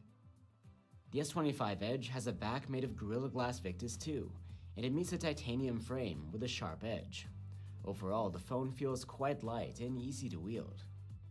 Just like the other S25s, the Edge has IP68 rated ingress protection against dust and submersion in water. And the display here is quite similar to the one on the S25 Plus. It's a 6.7-inch OLED with a QHD resolution and a 120Hz refresh rate. Samsung is using a different screen glass this time around though, called Gorilla Glass Ceramic 2. This display looks good. There's plenty of screen real estate here, with thin bezels, and there's good sharpness thanks to the high resolution. There's support for HDR10 Plus video here too, but not Dolby Vision, as usual for Samsung. The max brightness is very good, and along the lines of what we've seen from the other S25s. We measured up to around 770 nits with the manual slider, and this can boost to over 1400 nits in auto mode when you need it. And because of its LTPO tech, the display's refresh rate is extra adaptive to save energy.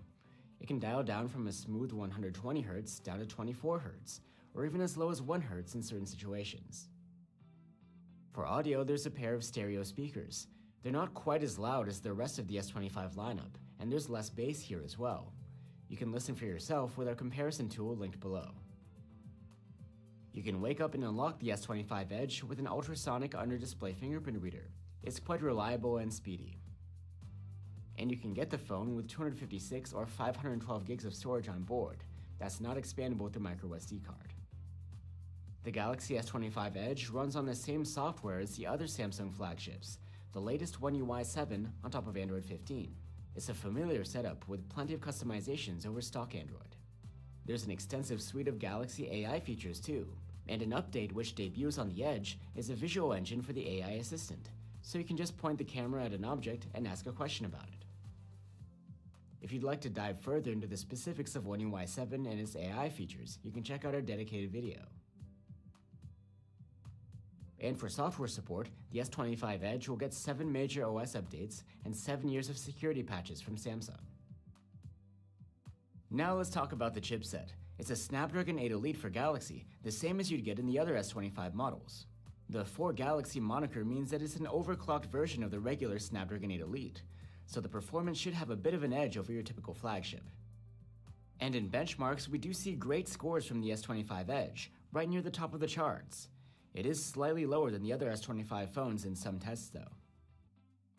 A contributing factor is the S25 Edge's lower than average thermal management, which is probably due to the phone's thin chassis. We observed significant thermal throttling during our prolonged stress test, starting from the first 5 minutes of testing. Another compromise is the battery. It's 3,900 mAh here, compared to 4,900 on the Galaxy S25 Plus. As a result, the battery life is less on the S25 Edge, but it's still not too bad. The phone earned an overall active use score of 12 hours and 6 minutes in our tests. Charging is rated at 25 watts here, and there's no charger in the box. The charging speed is comparable to the other S25 flagships. We were able to charge from 0 to 59% in half an hour, and a full charge took an hour and 4 minutes. There's also support for wireless charging here. And now the cameras. And like I mentioned, there's no telephoto cam here. What you're left with is the same 200 megapixel main cam from the S25 Ultra, paired with an ultra wide that has autofocus. Daylight photos from the main cam are the same as you'd get from the S25 Ultra. You have the same camera and the same processing. These photos are sharp and detailed, with wide dynamic range, and the colors are likable, without going overboard with the saturation. And shots of people come out great too. Although you might miss a dedicated telephoto camera, 2x digital zoom from the main cam is pretty good. The shots are a little less sharp than the regular ones, but they still hold up well. In low light, we weren't too impressed with the main cam's default performance. Although there is an automatic night mode, it will rarely kick in, so you most often end up with rather soft and noisy photos, with some clipped highlights. At least there's plenty of detail, and the colors are accurate. You can manually toggle on the night mode, and it fixes some of the issues, clearing up the noise and adding some sharpness. The night mode also improves contrast and adds some color saturation, making the photos much more likable. And here's a look at 2x digital zoom at night. If the night mode is turned on, the results are quite usable. Daylight photos from the ultra-wide cam are solid, but not spectacular. They're the same as what you get from the Galaxy S25. The difference is that this camera has autofocus as well, so it can shoot closer subjects without a hitch. When you first saw her, she was out walking her dog. You didn't notice her at first, but when you finally did, it was too late. Because at that moment, you were speeding. She was out walking her dog and only had a second to let go of the leash. Your foot was on the gas, and her life was on the line. Speeding catches up with you. Paid for by NHTSA. At night, just as with the main cam, you'll probably want to use the night mode when shooting with the ultra-wide. Here's what the shots look like by default. With the night mode on, the photos still aren't terribly sharp, but they are decently detailed, with wide dynamic range, and colors and contrasts that match the main camera's processing. The S25 Edge has a 12 megapixel selfie cam with autofocus, the same as the rest of the S25 series. The selfies are excellent, with natural colors and skin tones, wide dynamic range, and plenty of detail. The S25 Edge can record video in up to 8K with this main cam, while the ultra-wide and selfie cameras can shoot in 4K. When looking at 4K video, the main camera does an excellent job. The footage is clean, with wide dynamic range, good sharpness, and plenty of detail. Colors are punchy, but not over the top. The ultra-wide delivers good videos too, though they're not as sharp as those from the main camera. The electronic stabilization works great here. It's some of the best around. Footage comes out very smooth. And the main camera does a good job when recording at night. The low-light clips are very clean, with good contrast and excellent sharpness. So that's the Galaxy S25 Edge. It offers the features of the S25 flagships instead of a thinner and lighter, yet still durable package. So does that make it worth getting? The thin design is quite elegant and impressive. The problem is, as soon as you slap on a case, which you should under this $1,000 phone, that wouldn't be as noticeable. On top of that, there are compromises that had to be made for that design. The speakers, chipset performance, and battery all are a bit of a downgrade, and you lose out on a telephoto cam too. Because of that, unless the slim look really speaks to you, it's hard to recommend getting the S25 Edge over one of the other S25 flagships already out there. Thanks for watching, guys. Here are links to our reviews of the Galaxy S25 Plus and the Galaxy S25 Ultra. Let us know what you think, and I'll see you on the next one.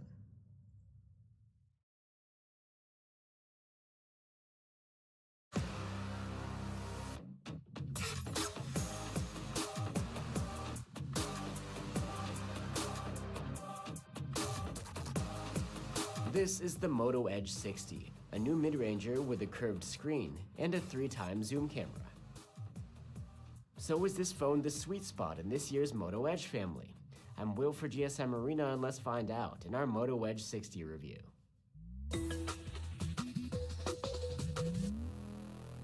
Motorola's Edge series phones are quite recognizable with their curved designs and Pantone colors. And this year they bring a bunch of Moto AI-based features too. The Edge 60 itself is more of a middle-of-the-road option in the series. It has a telephoto zoom camera, unlike the Fusion, yet its chipset is not as powerful as the Pro models. And the phone packs some upgrades over last year, like better ingress protection, a larger battery, expandable storage, and a new ultra-wide cam. Our model has a back covered with vegan leather, though there's also a textile-like option and a sandpaper-ish one. Like I mentioned, the Edge 60 brings those signature curves. Both the back and front meet a thin plastic frame. The phone feels quite light and comfy in hand. Now, if you didn't notice, our Edge 60 has gone through a bit of accidental drop testing. The plastic frame got a little dinged up, but the phone survived with no issues. This phone is generally pretty tough.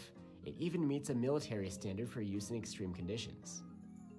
Like last year, there's IP68 rated protection against dust and water, but now the phone is IP69 rated too, against heated water jets. The display of the Edge 60 is a curved 6.67-inch OLED with a 1220p resolution, a 120Hz refresh rate, and Gorilla Glass 7 eye protection. The display looks quite good. There's plenty of sharpness here, and you have support for 10-bit color depth. You get HDR10 Plus video playback here too. Just like last year, the screen's brightness is great. We measured up to around 500 nits with the manual slider, and this can boost to 1400 nits in auto mode when needed. And the refresh rate behavior is the same too. You get 120 Hz when interacting with the screen to smooth out your swiping and scrolling, and this can dial down to 60 Hz when the phone is idling to save some energy. Like last year though, there's no support for an always-on display here. For audio, there's a pair of stereo speakers, and they're loud, scoring an excellent mark on the charts. The audio quality is just average though. Highs are well presented, but vocals and bass leave more to be desired. You can listen for yourself with our comparison tool linked below. An interesting development this year is the addition of expandable storage through microSD. That's on top of the 256 or 512 gigs of UFS 4.0 storage built in. And for biometric input, the Edge 60 has an optical under-display fingerprint sensor. It's fast and reliable. The Edge 60 series runs on Android 15, with Moto's own Hello UI interface on top. And this year, Hello UI comes with Moto AI. It's an extensive suite of AI-based features that even integrates features from other AI platforms.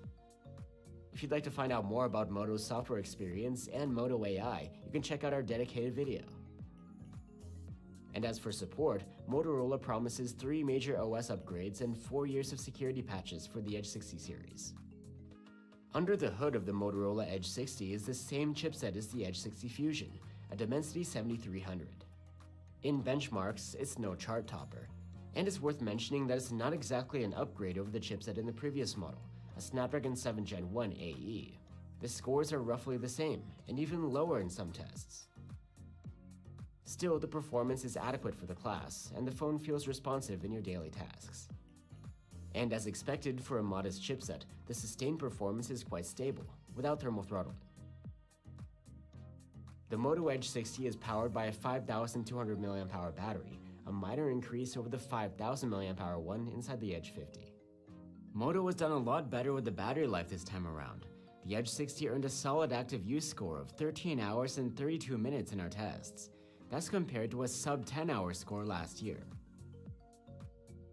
The charging hasn't changed, it's again 68 watts, and there's no charger included in the box. Using Moto's adapter, we charged the phone from 0 to 81% in a half hour, and a full charge took 45 minutes, which is on the speedy side. But for some reason, while the Edge 50 had wireless charging support, that's not the case with the Edge 60. On to the Edge 60's triple camera setup. There's a main cam, a 3x telephoto, and a new 50 megapixel ultra-wide, which replaces last year's 13 megapixel one. During the day, the main cam produces nice photos with plenty of color, good sharpness, and relatively wide dynamic range, despite the contrasty look. The detail isn't perfect. We notice soft patches on foliage, especially grass. But a bigger issue is consistency. Almost half of the photos we took came out blurry, soft, and noisy, or without HDR applied. Here are some portrait photos. The subjects come out a little rough around the edges. 2x zoom from the main cam is usable, but there's visible softness and noise, as well as upscaling artifacts. In low light, the main cam does a decent job. When the photos come out right, they have plenty of detail and wide dynamic range. Colors are conservative, and there's plenty of sharpening added here.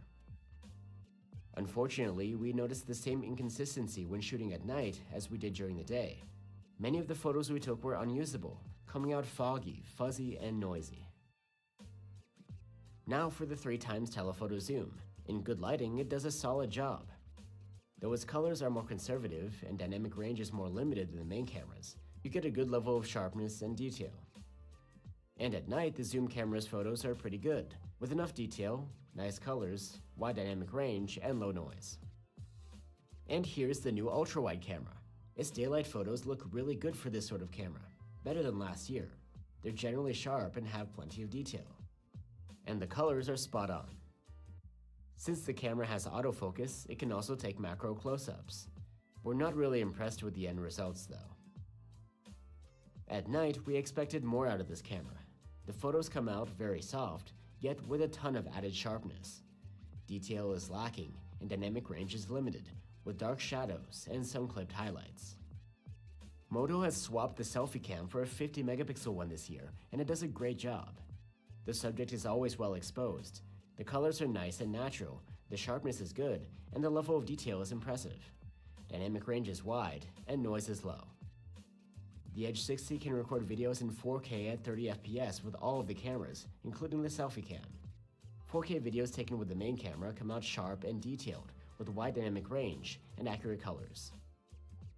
The telephoto zoomed videos are a bit soft for 4K resolution, but they're generally decent. And the ultra-wide does a good job in recording videos. They're sharp and detailed, and the clips have livelier colors than the other cameras. The electronic video stabilization smooths things out quite nicely. And in low light, the main camera's 4K videos come out very soft and noisy, with clipped highlights. So there you have it, the Moto Edge 60. It packs a lot of nice features, plus there are plenty of upgrades over last year. There's better ingress protection, longer battery life, expandable storage, and Moto AI features. And the new ultra-wide and selfie cameras do a great job too. Our main complaints are that Motorola has gotten rid of the wireless charging, and the main camera's performance is inconsistent. You can also get a better chipset at this price. And we have to mention the cheaper Edge 60 Fusion. It lacks the telephoto cam, but otherwise has the same features, plus a more consistent main camera and better battery life. So while the Edge 60 is a decent mid-ranger, if you're not dead set on having this telephoto camera, then the Fusion model will get you more bang for your buck. Thanks for watching, guys. Here's a link to our review of the Edge 60 Fusion. Or if you want a more powerful chipset, you can check out our review of the Poco X7 Pro. Let us know what you think, and I'll see you on the next one. They say to only bring what you can carry. So with the all-new 2025 Ford Expedition Tremor, bring a lot. Like 3 dirt bikes, a few tents, an entire crew ready to make memories. A panoramic 24-inch display, and the confidence to push your limits.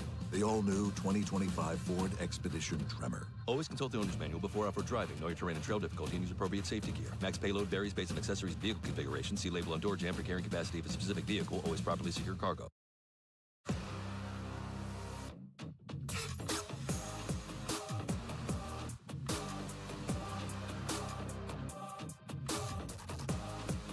This is the Moto Edge 60, a new mid-ranger with a curved screen and a 3x zoom camera.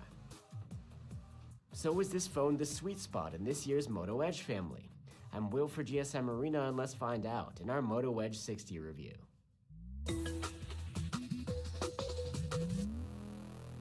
Motorola's Edge series phones are quite recognizable with their curved designs and Pantone colors.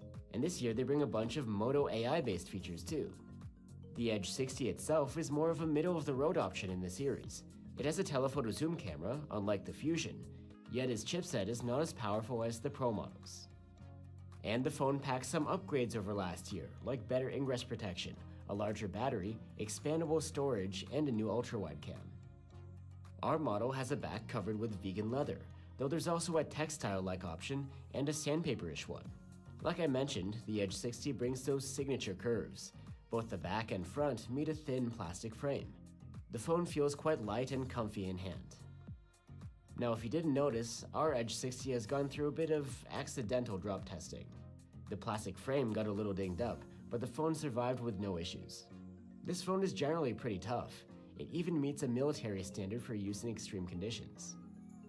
Like last year, there's IP68 rated protection against dust and water, but now the phone is IP69 rated too, against heated water jets. The display of the Edge 60 is a curved 6.67-inch OLED with a 1220p resolution, a 120Hz refresh rate, and Gorilla Glass 7 eye protection. The display looks quite good. There's plenty of sharpness here, and you have support for 10-bit color depth. You get HDR10 Plus video playback here too. Just like last year, the screen's brightness is great. We measured up to around 500 nits with the manual slider, and this can boost to 1400 nits in auto mode when needed. And the refresh rate behavior is the same too. You get 120 Hz when interacting with the screen to smooth out your swiping and scrolling, and this can dial down to 60 Hz when the phone is idling to save some energy. Like last year though, there's no support for an always-on display here. For audio, there's a pair of stereo speakers, and they're loud, scoring an excellent mark on the charts. The audio quality is just average though. Highs are well presented, but vocals and bass leave more to be desired. You can listen for yourself with our comparison tool linked below. An interesting development this year is the addition of expandable storage through microSD. That's on top of the 256 or 512 gigs of UFS 4.0 storage built in. And for biometric input, the Edge 60 has an optical under-display fingerprint sensor. It's fast and reliable. The Edge 60 series runs on Android 15, with Moto's own Hello UI interface on top. And this year, Hello UI comes with Moto AI. It's an extensive suite of AI-based features that even integrates features from other AI platforms. If you'd like to find out more about Moto's software experience and Moto AI, you can check out our dedicated video. And as for support, Motorola promises 3 major OS upgrades and 4 years of security patches for the Edge 60 series. Under the hood of the Motorola Edge 60 is the same chipset as the Edge 60 Fusion, a Dimensity 7300.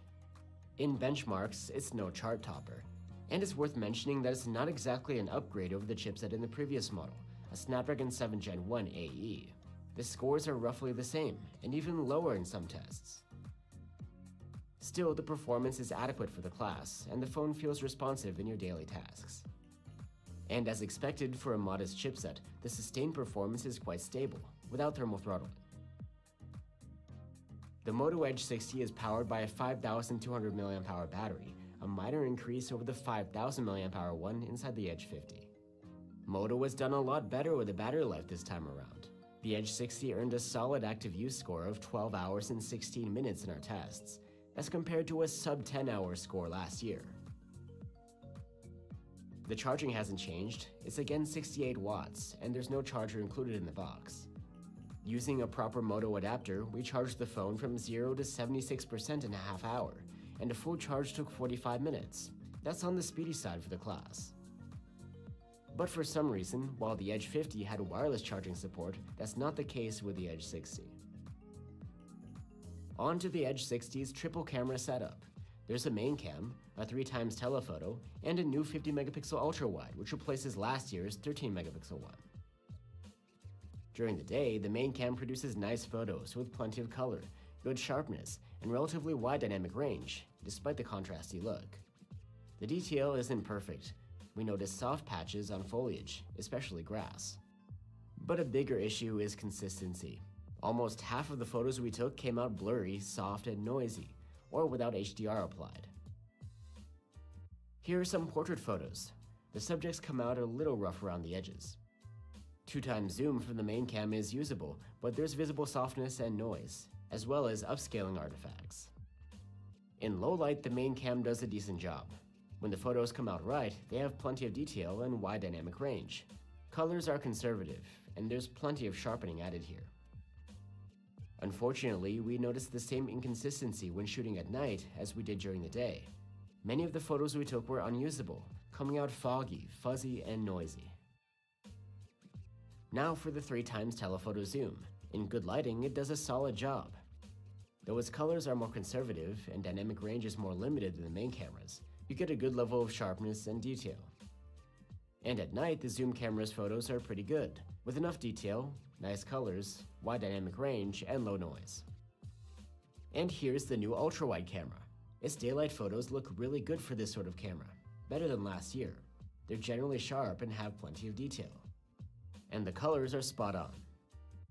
Since the camera has autofocus, it can also take macro close-ups. We're not really impressed with the end results though. At night, we expected more out of this camera. The photos come out very soft, yet with a ton of added sharpness. Detail is lacking, and dynamic range is limited, with dark shadows and some clipped highlights. Moto has swapped the selfie cam for a 50-megapixel one this year, and it does a great job. The subject is always well exposed. The colors are nice and natural, the sharpness is good, and the level of detail is impressive. Dynamic range is wide, and noise is low. The Edge 60 can record videos in 4K at 30 FPS with all of the cameras, including the selfie cam. 4K videos taken with the main camera come out sharp and detailed, with wide dynamic range and accurate colors. The telephoto's zoomed videos are a bit soft for 4K resolution, but they're generally decent. And the ultra-wide does a good job when recording videos. They're sharp and detailed, and the clips have livelier colors than the other cameras. The electronic video stabilization smooths things out quite nicely. And in low light, the main camera's 4K videos come out very soft and noisy, with clipped highlights. So there you have it, the Moto Edge 60. It packs a lot of nice features, plus there are plenty of upgrades over last year. There's better ingress protection, longer battery life, expandable storage, and Moto AI features. And the new ultra-wide and selfie cameras do a great job too. Our main complaints are that Motorola has gotten rid of the wireless charging, and the main camera's performance is inconsistent. You can also get a better chipset at this price. And we have to mention the cheaper Edge 60 Fusion. It lacks the telephoto cam, but otherwise has the same features, plus a more consistent main camera and better battery life. So while the Edge 60 is a decent mid-ranger, if you're not dead set on having this telephoto camera, then the Fusion model will get you more bang for your buck. Thanks for watching, guys. Here's a link to our review of the Edge 60 Fusion. Or if you want a more powerful chipset, you can check out our review of the Poco X7 Pro. Let us know what you think, and I'll see you on the next one. For those who want more out of every moment this summer, Mazda has more 2025 IIHS Top Safety Pick Plus awards than any other brand as of May 2025. What more could you ask for? Discover how Mazda has more to move you today. Visit IIHS.org to learn more.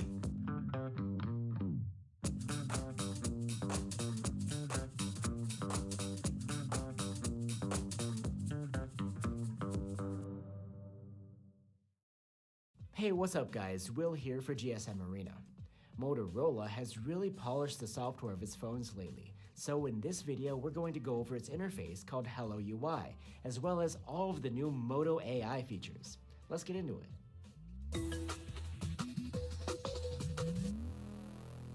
Hello UI's overall look is very similar to what we've seen from Motorola in the past, and on the surface, it's not so far from stock Android. But when you open the notification shade, you start to see unique Moto features, like Smart Connect, which we'll get to in a bit. Another customization you'll find is Smart Tabs, located within the app drawer. You've got a newsfeed and a journal tab, which is linked to the dedicated journal app. The Moto app is a hub where you'll find most of Hello UI's special features neatly organized within a set of menus. The Personalizations menu gives you options to change and customize the looks of the interface. The Gestures panel within the Moto app lists a wide array of gesture controls on board Moto devices. A handy one is a quick launch done by double tapping on the phone's back. By default, it launches Moto's AI interface. But like the other gestures, it's programmable to other apps or functions you choose.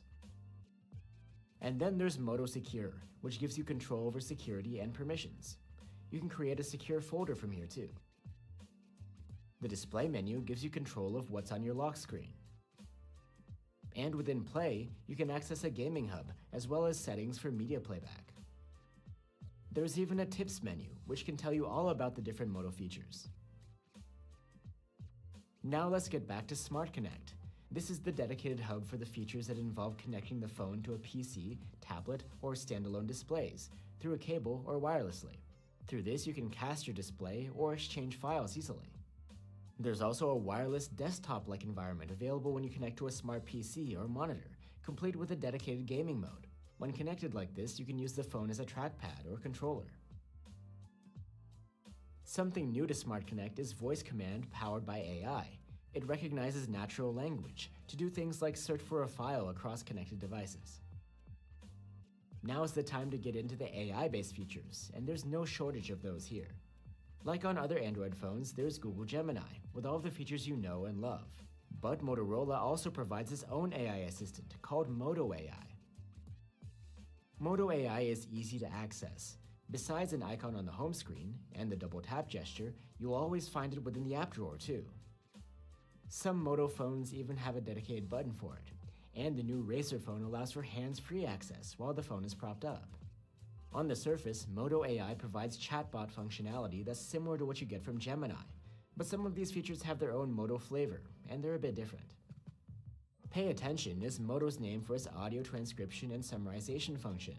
It records, transcribes, and summarizes a conversation so you can be present in the moment and then check the notes later. Speaking of notes, remember this is a feature that allows you to take screenshots with annotation.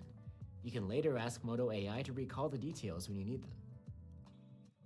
Image Studio is Moto's own AI image generator that uses your sketches as a prompt. You can use it to create things like stickers and avatars for you to use in your chats later. Or you can even call up the Image Studio within your chat itself to create a new sticker on the fly. One cool option lets you use AI to generate a unique wallpaper based on a theme of your choice. It's called Style Sync. Then there's Playlist Studio. It can analyze on-screen content, or you can use a text prompt to make it generate a music playlist. However, at the time of this video, Amazon Music was the only platform supported. Motorola is also bringing AI enhancements to photography. Signature Style adjusts the colors, exposure, and tone of the scene based on context. There's also a customization option so you can set the parameters to your liking. Next up is Group Shot. In this mode, the phone takes a series of shots and then uses AI to blend them together in order to create one where everyone's eyes are open. Moto AI also dives a bit deeper into the AI multiverse by integrating other AI models to give you some of their functionality as well. Catch Me Up is a feature provided through Meta's Llama AI. What this does is summarize your missed notifications. That's useful if you've been away from your phone for a while. You can access Perplexity within Moto AI through the Explore with Perplexity function. It can analyze your screen to give you common questions about the topic at hand if you want to learn more. And with each generated page, you get related questions to jump further down the rabbit hole, a feature called Next Move. And last but not least, Moto AI users also have access to Microsoft Copilot. This means your Microsoft apps will have their AI functionality on your Motorola phone. So there you have it, guys. Like other manufacturers, Motorola is really stepping up its software game, and I hope this video gave you some insight into what new Motorola phones are capable of. Let us know what you think, and I'll see you on the next one.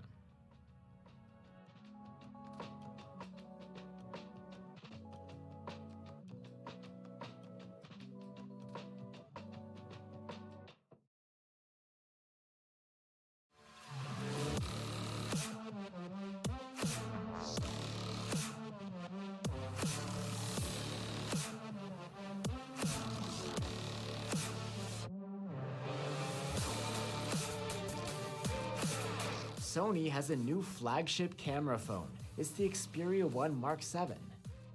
This is the 7th generation of Sony's top phone, so what are they doing to push the boundaries this time around? I'm Will for GSM Arena, and let's find out in our Xperia 1 Mark 7 review. Oh, hold on a second. Before we jump in, I just want to take a moment to say a huge thank you. Our channel just hit 2 million subscribers. It's a massive milestone, and we're incredibly grateful for your support. Now, on to the review. Sony's Xperia flagships are well known for their advanced cameras, no-nonsense design, and dedication to doing things in a slightly different, even old-school way. This year's Mark 7 model continues that tradition and upgrades it a bit with some tweaks with the display and audio and a new chipset. And perhaps the most notable change this generation is the new ultra-wide camera, which has a large sensor and promises excellent quality. Looks-wise, the Xperia 1 Mark 7 is pretty close to the previous model. The phone is rectangular, and the back is made of Gorilla Glass Victus, which has a rough and grippy texture.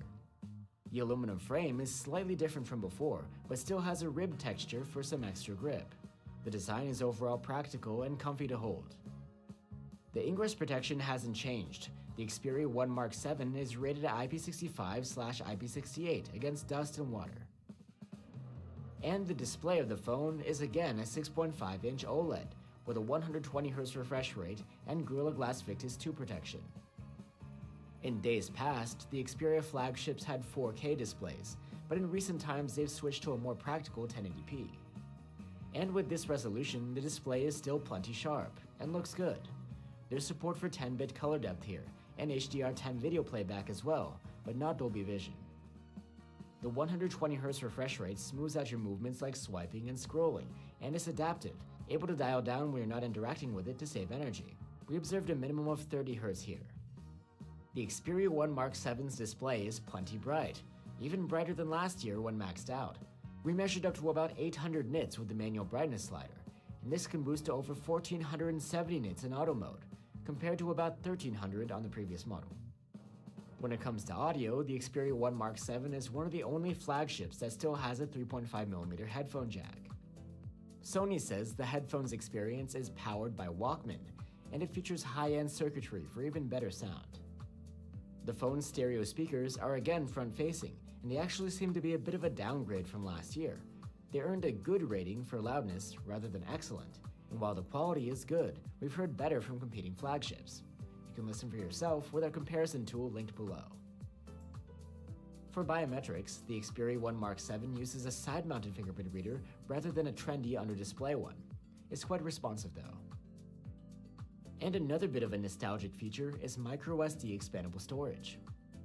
We just wish that there was more onboard storage. 256 gigs is the only option.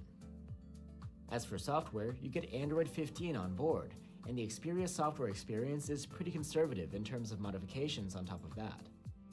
One of the more obvious customizations are the quick toggles in the notification shade. Here, they're square and have a uniform size. Another Sony exclusive which has been around for a while now is multi-window switch.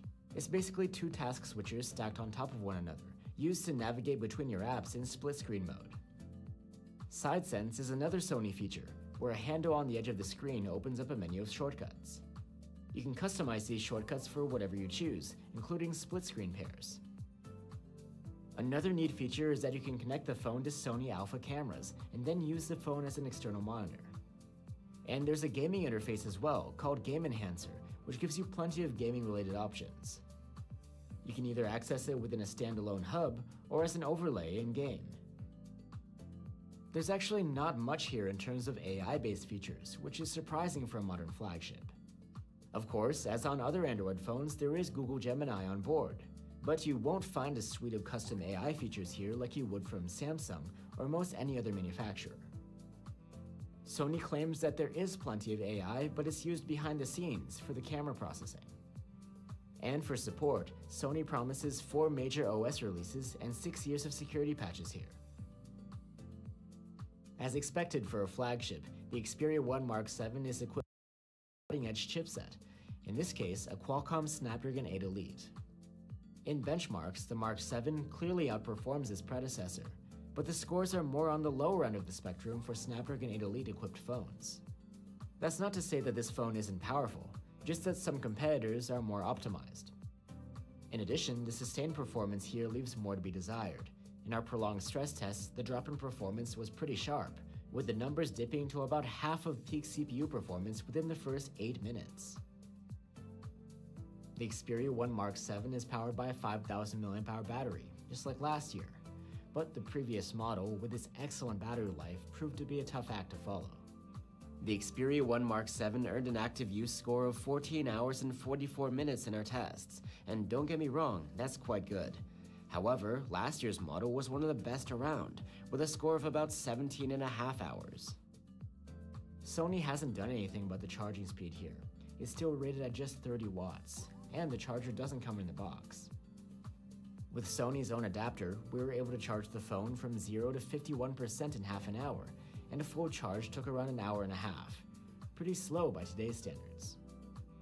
There is support for wireless charging and reverse wireless charging here. Finally, we have the cameras. The setup includes the same main cam and continuous zoom telephoto as before, but now there's a new, larger sensor 50 megapixel ultra-wide cam. As ever, you get a dedicated 2-step shutter button for the cameras, which is a bit larger now and with better tactile feedback. And since last year, Xperia phones have just one camera app for a more streamlined user experience. Daylight photos out of the Xperia's main camera are generally looking great. Detail is excellent overall, with nicely natural rendition of random textures and little to no noise. The look is expressive and contrasty, yet the phone maintains very good dynamic range with well-developed extremes. Photos of people are alright, but the rendition of facial detail is not our favorite. And the so-called bokeh mode can be a little too liberal with the background blur by default. The 2x zoom results from the main cam are very good in most cases. We had a bit more success outdoors, while indoor shots were a little softer, but all things considered, the 2x zoom level is more than usable. At night, the main cam continues to produce high contrast images that still manage to deliver very good dynamic range. It strikes a really nice balance between highlight preservation and shadow development. Detail is top class, with no signs of over-sharpening. White balance and color saturation are also leaving us no grounds for complaint. Now on to the telephoto cam. Like before, it has continuous zoom. It can go all the way from 3.5 times to 7.1 times zoom, and is optical all the way. At 3.5 times zoom, the camera does well overall. Detail and sharpness are okay, and there's a bit of noise, particularly indoors, but it's not too bad. Dynamic range is great, with the same contrasty look as on the main camera, and colors are easy to like as well. When shooting people at 3.5 times zoom, the results are okay. Dynamic range is nicely wide, and the exposures are tailored to your subject, and the result is perhaps a little too bright overall. Colors are nice, but the detail of the subject is a bit disappointing. Things get a little softer around the middle of the zoom range. At 5 times, the results are still good, just not exactly stellar in terms of sharpness. There is also a macro mode at 5 times zoom, which can focus from as close as 4 centimeters. There's no autofocus available in this mode, but if you're patient, it has the potential to capture some nice looking close-ups. When shooting at 7.1 times and maxing out the camera's native zoom, there's even more of a decline in sharpness, though we'd still consider the results quite good. The nighttime zoom shots from the Xperia 1 Mark 7 are alright. At 3.5 times zoom, the phone captures a good amount of detail, but the results aren't that sharp. Dynamic range and colors are pretty great though. When you zoom in further, there's a progressive decline in quality at a pixel level, though global properties remain good. Even at 7.1 times, you'll still be getting okay shots, just not ones that are too impressive.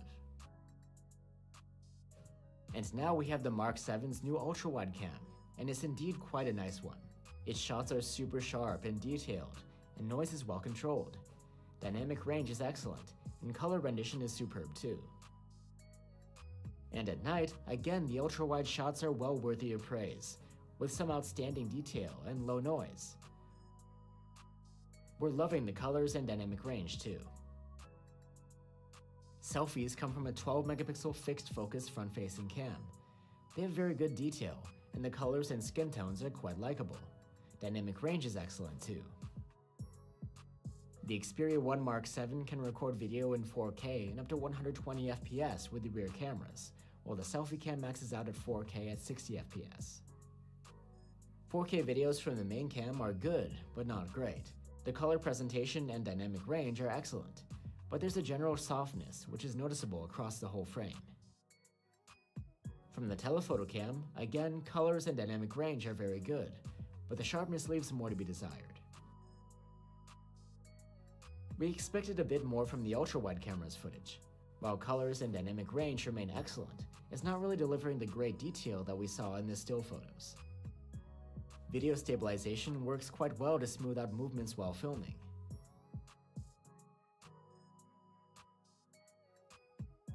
And when shooting video at night, the main camera does a reasonably good job. The telephoto cam's footage, on the other hand, is quite soft. It isn't competitive against other flagships' telephotos with their big sensors. The Xperia's ultra-wide, on the other hand, captures a bit better detail than average at night, thanks to its large sensor. So that's the Xperia 1 Mark 7. Just like last year, there's a lot of nice features, including rare ones like a headphone jack and expandable storage. The upgrades here are few though. There is a new chipset and a great new ultra-wide camera, but the battery life is actually shorter this time around, and the speakers are quieter too. And at the same time, other manufacturers are bringing plenty of innovation when it comes to AI-based features, something that's totally missing here on the Xperia. If you're a fan of Sony's approach to things and don't care about AI, then the Xperia 1 Mark 7 could be worth looking into. Just keep in mind that last year's model might be an even better deal. Thanks for watching, guys. If you're looking for alternatives, here are links to our reviews of the Xperia 1 Mark 6 and the Samsung Galaxy S25 Ultra. Let us know what you think, and I'll see you on the next one.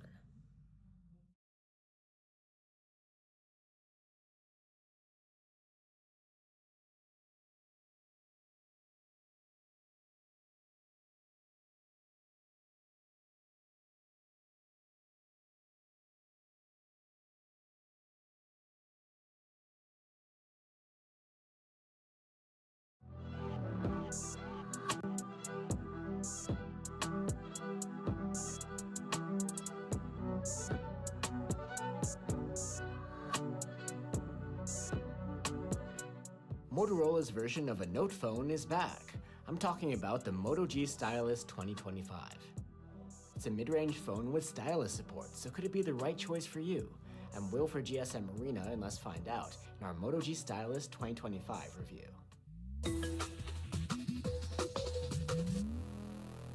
The Moto G Stylus 2025 takes the looks and features we're used to from other recent Moto mid-rangers and adds stylus functionality on top of that.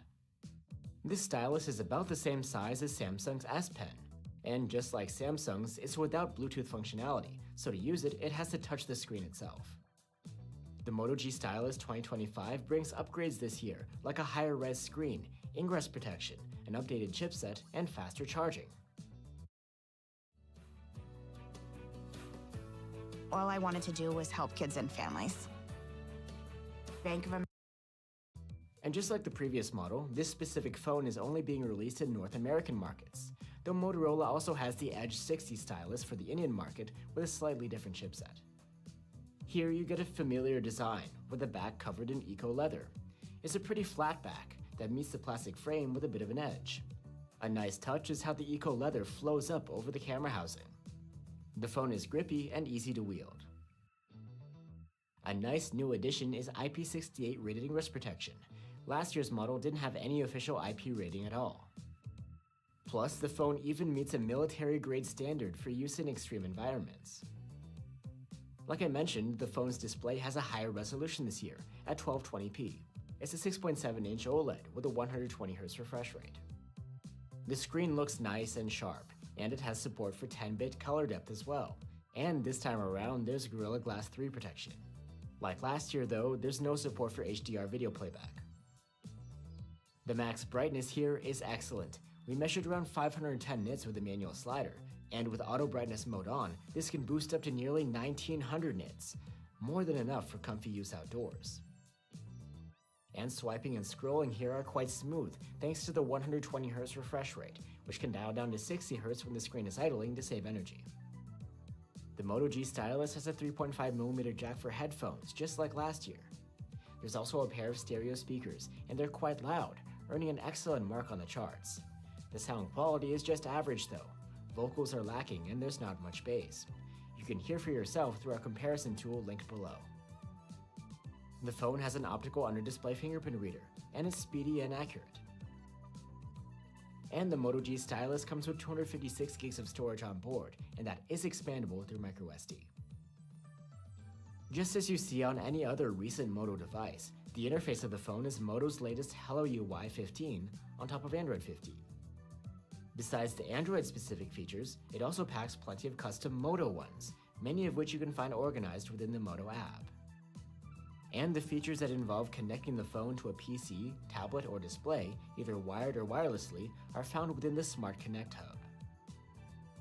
There's AI functionality too, provided through Google Gemini.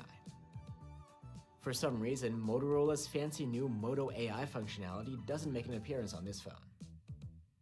The Moto G stylus does have its own set of stylus-based features. When you remove the stylus from the phone, you get a customizable floating menu with several options to choose from. You can take handwritten notes anytime, even without needing to unlock the phone first. There's a handwriting calculator, which could be handy to have. And with the free crop function, the stylus makes capturing a specific part of the screen quite straightforward. The Moto G Stylus 2025 will be getting 2 OS updates and 3 years of security patches. It may not be as long as Samsung, but it is an improvement from last year's stylus model. For a chipset, the Moto G Stylus 2025 uses a Qualcomm Snapdragon 6 Gen 3. It's a modest upgrade over the Snapdragon 6 Gen 1 of last year's model, and it's the same chipset you'd find in phones like the Samsung Galaxy A36. In benchmarks, the Moto G Stylus does a decent job for a mid-ranger, without really standing out. While there are competitors that can offer more power under the hood, when using the phone it felt fast enough, without hiccups. The sustained performance is great here too. The phone went through our prolonged stress test with hardly any thermal throttling. Like last year, the Moto G Stylus 2025 has a 5000 mAh battery. However, the battery life is considerably worse this time around. In our tests, the phone earned an overall active use score of just 10 hours and 5 minutes, with lackluster web browsing and gaming scores. At least the charging has been improved this time around, from 30 watts to 68. There's no charger in the box though. With a proper one, we were able to charge the phone from 0 to 81% in 30 minutes, and a full charge took 41 minutes. A huge improvement over last year. And there is again support for wireless charging here too. For cameras, the Moto G Stylus 2025 brings the same main cam and ultra-wide setup as the previous model. The two cameras have different sensors this time around though. Daylight photos from the main cam are good, with lively, saturated colors, high contrast, and adequate dynamic range. There's plenty of detail, though sometimes intricate details like foliage don't come out the most natural looking. The main camera handles people shots well, with detailed faces and clothes, and with portraits, subject separation is proficient too. There is a 2x digital zoom, and the crop and upscale results in a noticeable loss of quality. Nighttime photos come out very good from the main camera. They're detailed, with saturated colors and no visible noise. Dynamic range is nice too. Daylight shots from the ultra-wide have punchy colors and high contrast like the main cam. The dynamic range is good too, and noise is low. Overall, the photos are quite alright for an ultra-wide. And since the ultra-wide cam has autofocus, it can be used to take close-up macro shots. They have plenty of detail, but the colors become even more popping, and they're definitely over the top here.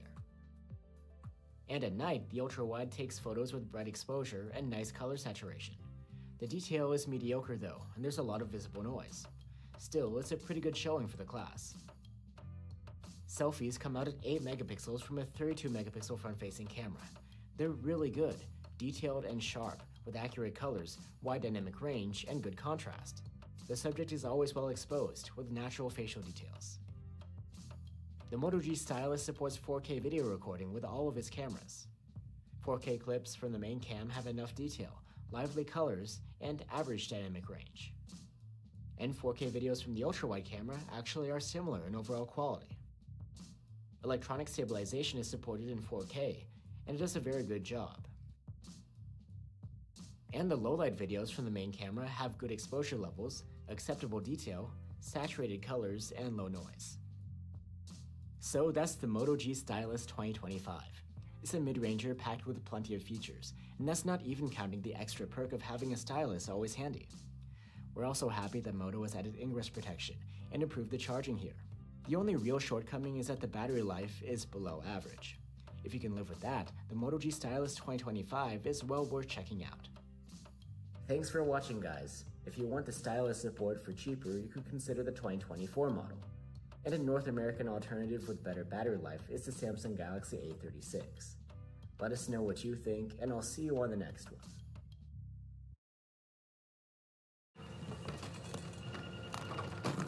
This your bag, sir? What gave it away? Oh, you the Geico Gecko!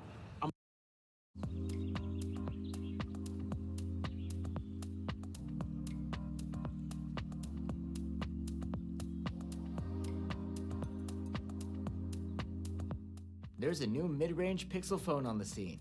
I'm talking about the Google Pixel 9a. The Pixel A series phones are getting better every year, so could this be the Pixel with the most bang for your buck? I'm Will for GSM Arena, and let's find out in our Google Pixel 9a review.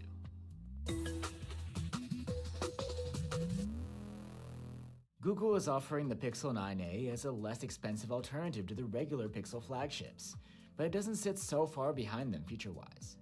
That's especially considering the upgrades it brings over last year: a larger screen and battery, faster charging, and upgraded cameras. The Pixel 9a is missing the visor-like camera bump you see on other Pixel devices. Instead, the cameras are flush, lending to a flat, uniform design. The back is again plastic, with a matte finish, and it meets the aluminum frame at a sharp angle. The phone feels relatively light and comfy to hold. One of the differences from the flagship models has been addressed this year. The Pixel 9a has IP68 rated ingress protection, just like the other Pixels. And the display is 6.3 inches this year, like you see on the Pixel 9. It's an OLED with a 1080p resolution and Gorilla Glass 3 protection. This is one of the brightest phone displays around. We measured 1250 nits with a manual brightness slider, which can boost to a whopping 1900 nits in auto mode when needed.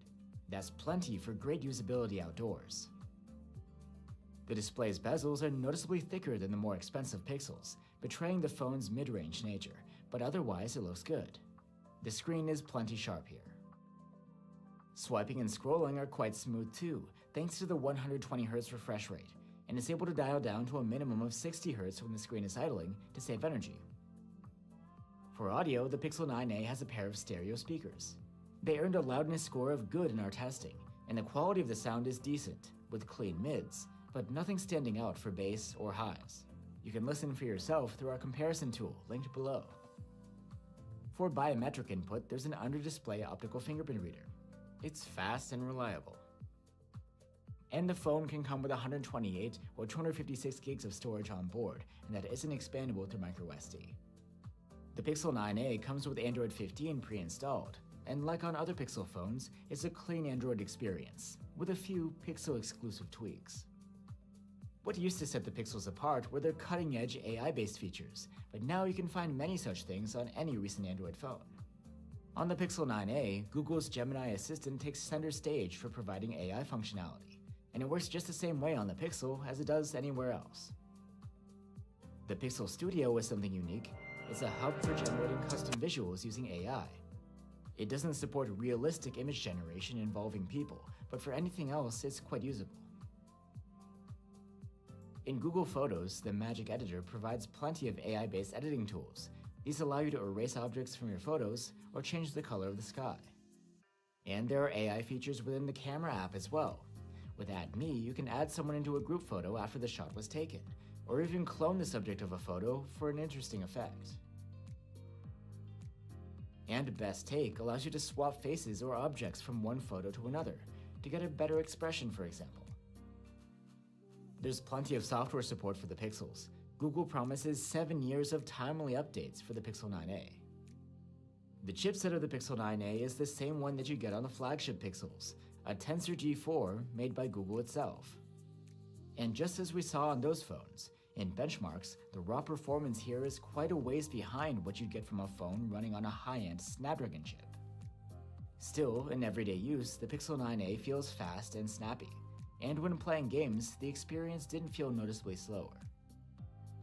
Also, the Pixel 9a does a great job with thermal management, going through our prolonged stress test without significant throttling. It's a lot better than what we saw from the Pixel 8a or even the other Pixel 9 models. The Pixel 9a has a larger 5100 mAh battery this year, and the battery life here is improved too.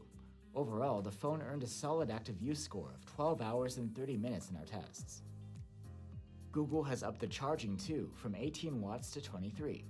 Of course, there's no charger in the box. The charging speed is better than last year, but is still on the slow side. We were able to charge the 9a from 0 to 47% in half an hour, and a full charge took an hour and 41 minutes. And there's support for wireless charging here too. And now for the cameras. There's a new 48 megapixel main camera on the back, and that's paired with the same ultra-wide cam as last year.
As before, the Pixel 9a lacks some of the advanced features found in the pricier Pixels. There's no Pro mode, and manual controls are more limited. Still, quality-wise, the Pixel 9a's main cam is impressive, capturing sharp details and natural, true-to-life colors. It's a reliable shooter that consistently produces good results, even in less than ideal lighting. It does a great job of portrait mode too, even though the phone insists that the portraits should always use at least a bit of digital zoom. The default presets are 1.5 times and 2 times. Skin textures and tones look natural, and background separation is nearly perfect. All zooming is handled digitally through the main sensor, and the quality holds up well. At 2 times, the results are perfectly usable. And an interesting feature is macro shooting, thanks to the main cam's close focusing distance.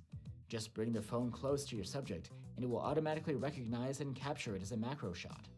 The results are impressive. At night, the Pixel 9a has an automatic night mode, which it uses often. The main camera captures excellent photos, with plenty of detail and practically no noise. The colors look great too. Both shadows and highlights are handled nicely, with well-contained light sources. Honestly, we have no real complaints here. And now the ultra-wide camera, which does a solid job during the day. Colors are consistent with the main cams, and there's a good amount of detail. Sharpness does fall off around the edges, and image quality dips noticeably in less than ideal lighting. At night, the ultra-wide camera's photos look usable if you don't inspect them from up close. Dynamic range is quite good, but photos are so soft that they appear almost out of focus. The night sight mode helps a bit with sharpness. Here are some shots with it manually turned on. The selfie cam is 13 megapixels, but selfies come out at 12 megapixels. They're solid, with plenty of detail and great natural skin colors. While the focus is fixed, the focal depth is nice and forgiving. You can record video in 4K with all three cameras, but only with the main cam can you do it in 60 FPS. 4K videos from the main camera have good-looking colors and dynamic range, but they are a bit on the soft side. The ultra-wide video isn't very good. Even in broad daylight, there is noticeable noise in the image, especially in the corners. You do get good image stabilization though to smooth out all of your clips, even in 4K. And in low light, the video quality from the main cam is pretty decent. So there you have it, the Google Pixel 9a. It's quite solid overall, with a bright screen, great camera quality, and plenty of software support. It also addresses the shortcomings of the previous model, with upgraded ingress protection, faster charging, and better thermals. If you're after a mid-range Pixel phone, the Pixel 9a is the best one yet. Thanks for watching, guys. Here are some alternatives on our channel, the Nothing Phone 3a Pro and the Poco F7 Pro. Let us know what you think, and I'll see you on the next one.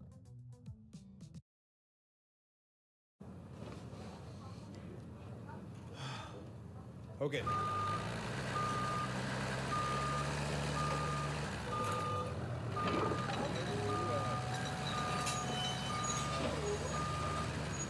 Stop forcing ads for your forklifts on financiers. Start marketing to the right people by targeting industries and functions on LinkedIn ads.